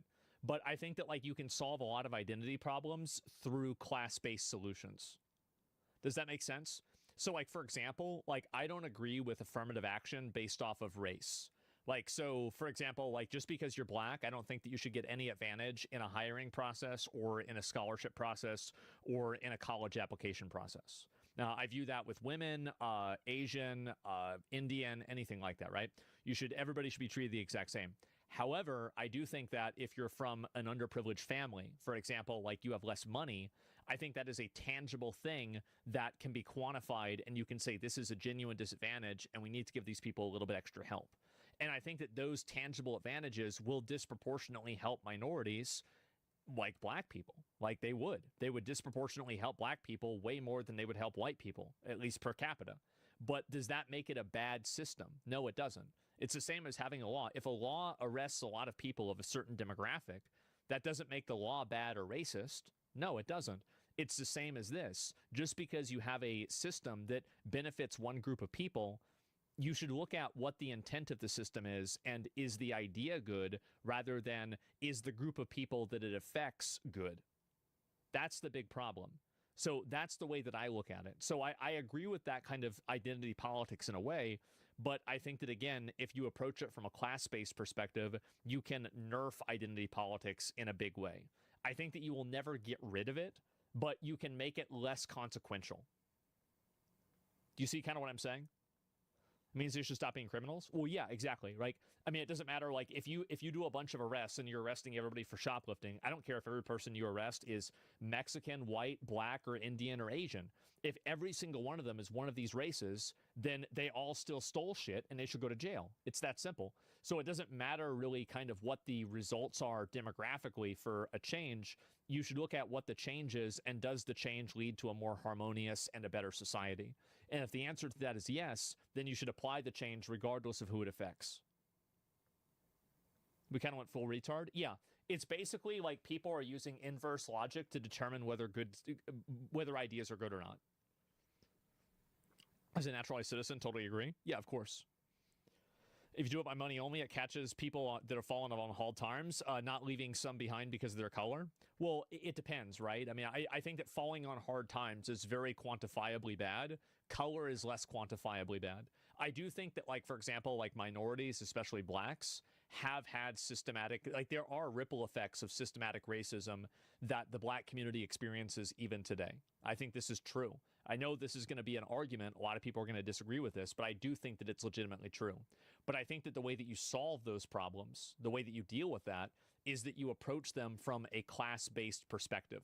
Because some families are more affected by it than others, and there are other white families that have the basically same problem, but it's just in reverse.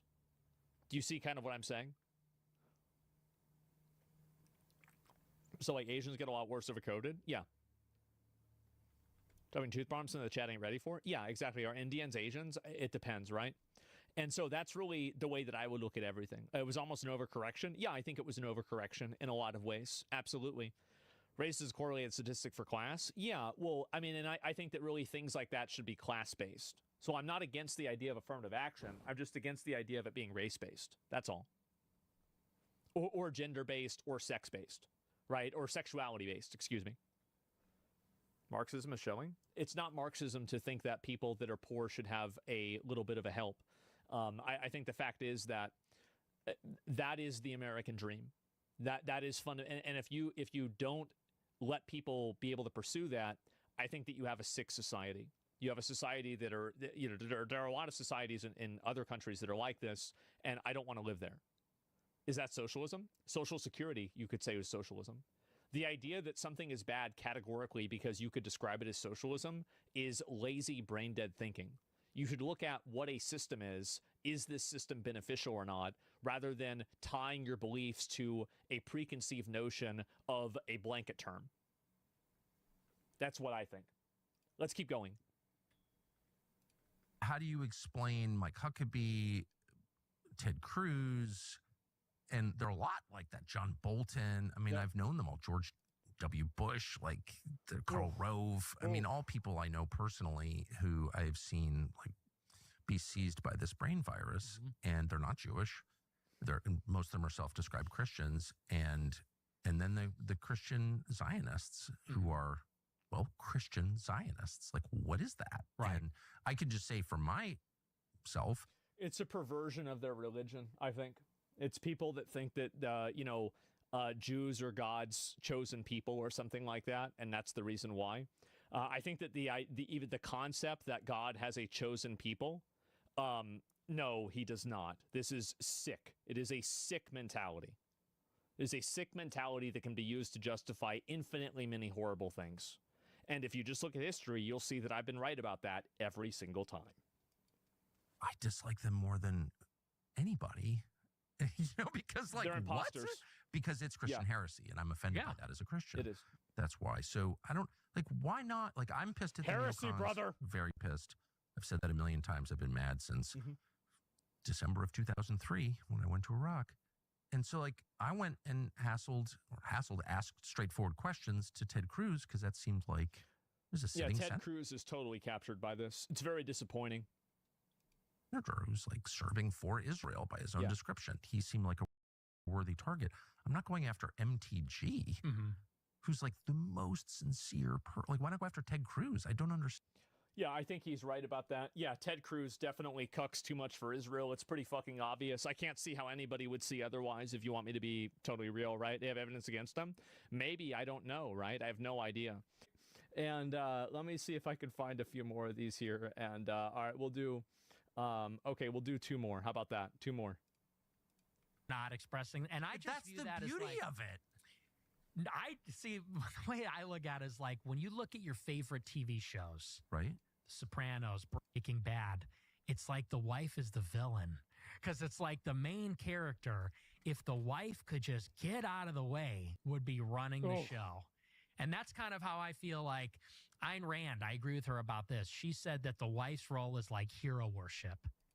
The guy is the hero. The guy is supposed to be the entrepreneur, the conqueror, whatever. And the woman is really supposed to support the man's goals and be in his world. And I've that's the felt last thing successful men need is more power worship, more hero worship, more, you're so great.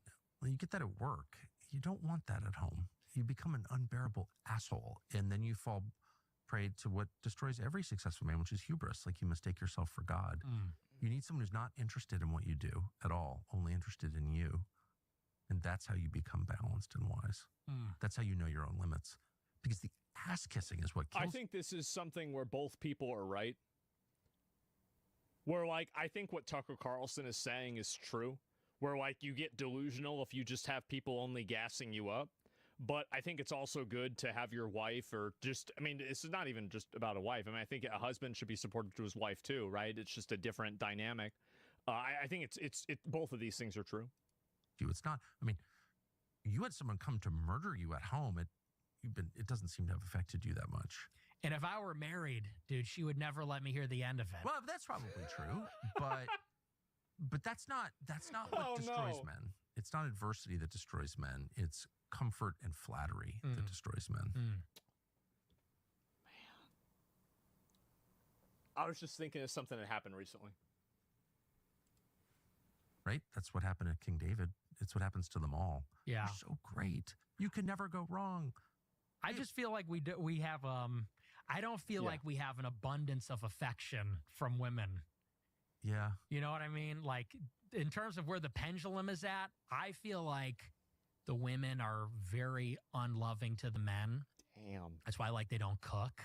Because that's like the best way to express a love for a man. I said this on my show the other night. I'm like, the most beautiful words a woman could say is like, I made you dinner. I made you cookies. Yeah. Because that is like an act of love. Oh, and man. I think that, you know, speaking as maybe from a different generation, the way that men feel now is... No, I will tell you this, right, is that... I don't know if I should share this story. I'm going to just share this story. So anyway, there was this one girl that I was talking to, and she was from another country. It was an Asian country. And she said that if she came to America, that she'd cook me steaks every day. And I thought she was lying. And then she actually, like, she would show me, like, that she'd cook stuff every single day. Now, obviously, this never worked out. Nothing happened. But, of course. Can you believe that? But I was just like, wait, what the fuck? Is this real? No, this was another one. And you guys don't know about this one. And so this is, a normal person, right? And I was like, wait, is this, there's no way this is like a legit thing, right? Because I didn't believe that. The quickest man to man's hardest through his stomach? I mean, I don't know, like, whenever, like, I just like eating out, so I usually just take them out to eat. About where do you want to go? The only problem is, like, if they want to go to some nasty-ass fucking shithole that sells, like, sushi or something stupid like that. That's the only thing that sucks. Yeah, like eating out. Yeah, exactly. I like going to restaurants, like fucking... I have to leave, by the way. I was going to go... I had to go take care of something to the VA, but things have changed. My schedule has been changed. Simply put, we have issues right now.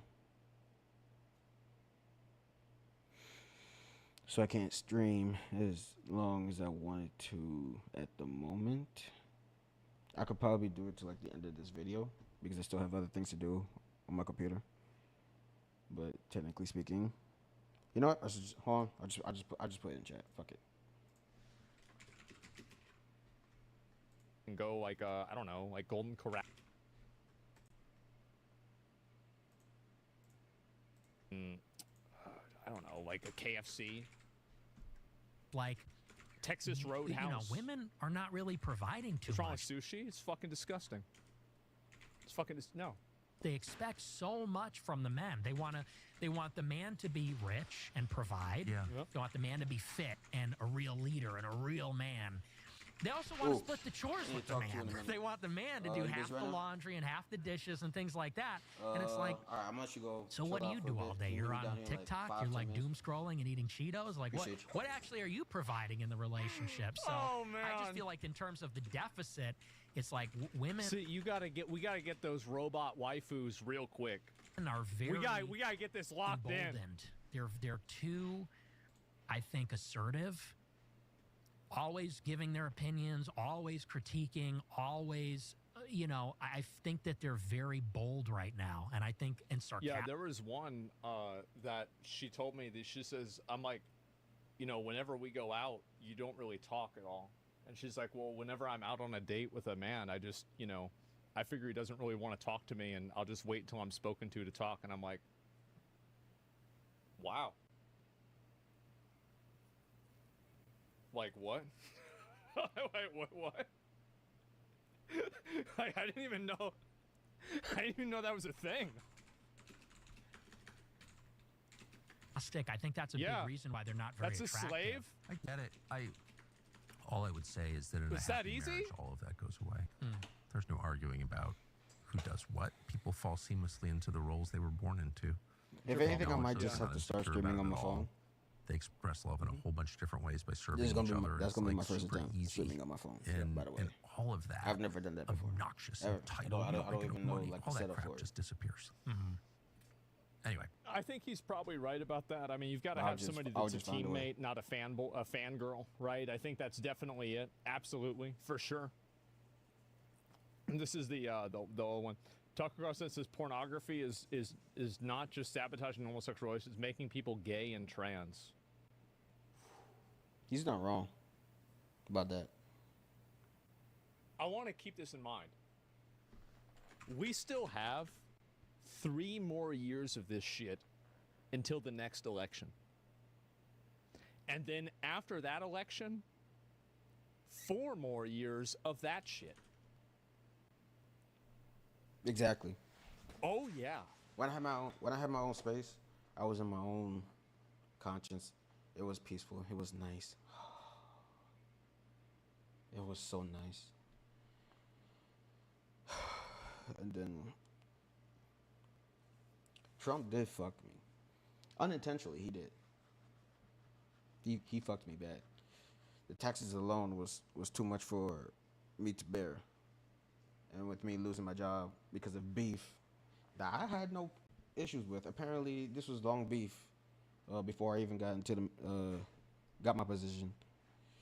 And then because of it, we lost the contractor. My station was closed, and then unemployed. But that was like the best 4 or 5 months of my life when I actually had money in my account. Oh man, dude. Yeah, it's a whole lot. I can't say what's on We already have a mind king? because I'm not even in my own space. Yeah, but maybe there might be an uprising against the king in 2028, right? And so we might have to defend the king, obviously, right? Right, guys? And so something that is almost never talked about is that this is a generation that's totally sexually dysfunctional, I think, because of pornography. And some people are able to cope with it. Some people don't have a problem. If I would be able to stream, but I think I'll a find lot a way. of people, If I and do it from my phone, maybe I'll even do a it from my small phone. minority, have a serious problem with it. And the how does problem, it make people sexually dysfunctional? I think that it's impossible for a real woman to compete with the Don't you guys availability get and that the way? novelty of pornography. Like no matter how much, A real woman, no matter how many times you try, the voices just keeps getting louder. You know, And the like people around without you getting are not making it any graphic, better. she's only one They person. just keep continuing to make and, excuses. You know, maybe she wants to do something I guess it's sexual, just maybe a she military doesn't. mindset I have, right? porn is, you could have 100 different women in one sitting doing anything that whatever niche or idiosyncratic thing a person might be into, it's there. Yeah. And so I think that they can have cat ears. True. Novelty combined with that availability, it makes it so that, you know, when you think about courting a woman, juice isn't worth the squeeze. Jesus. And so there's like also a...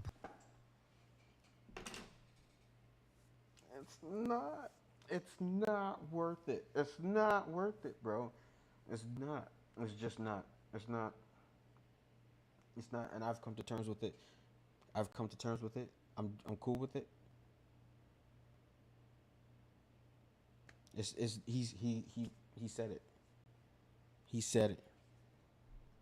He said the words. Like erectile dysfunction. I needed to people hear. that can't enjoy regular sex because it does not compare to the intensity, the novelty, and the availability of porn. It's Man, that is crazy. Remember what I was telling you guys? I wasn't joking, but y'all thought I was joking about people that could only be attracted to animals that don't exist. Remember whenever I would say that all the time and everybody would be laughing? There's not as many people laughing anymore, are they? There's more people agreeing. hyper stimulation.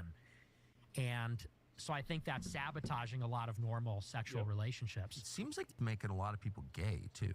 Yeah, and trans. You think that's true? 100%. What is that? I think that the novelty is a huge part of that. I think that if you are somebody that uses pornography multiple times per day, which many people do. Actually? Yeah, so you get bored of like one thing and then you want to do something else? Maybe, I don't know. Oh, absolutely. That's a lot of jerking off. It's a huge problem. Yeah. That's a lot. That's a lot of stress. No. Actually? Oh, absolutely. That's a lot of jerking off. It's a huge problem. That's a lot of stress. That's backed up right there. One of the best interviews. I gotta tell you guys, this might be one of those top 10s. Whoa! Yeah. Yeah. Yeah. And, you know, if you're doing that multiple times a day, every day, for years.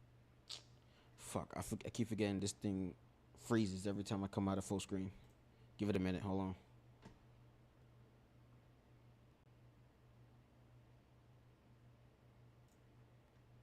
Since you're a kid. Yeah. Well, eventually you doing that multiple times a day, every day, for years, since you're a kid. Yeah. Well, eventually you get bored. Yeah. And you want to move on to something more extreme. Yeah. And you're kind of, it operates, I think, similar. Let me guess, psychopaths killing animals and killing people? To like a drug. Yes. You kind of have the same kind of resistance to it. Yeah. That you would to a drug, or tolerance for it. And you're always chasing that initial feeling the first time you used it, or the first time you saw a certain thing. Yep. And I think eventually you just chase more taboo, today. more transgressive. Yep. Maybe. And I think maybe some people are don't know. more It depends prone on my to mindset. that than other people. Yeah, going mine's in at this right really now. extreme direction. How You guys might got see some evil come out of me. Yeah. I don't know. Through just being I hope jaded not. and looking for something more transgressive. That's just a fact.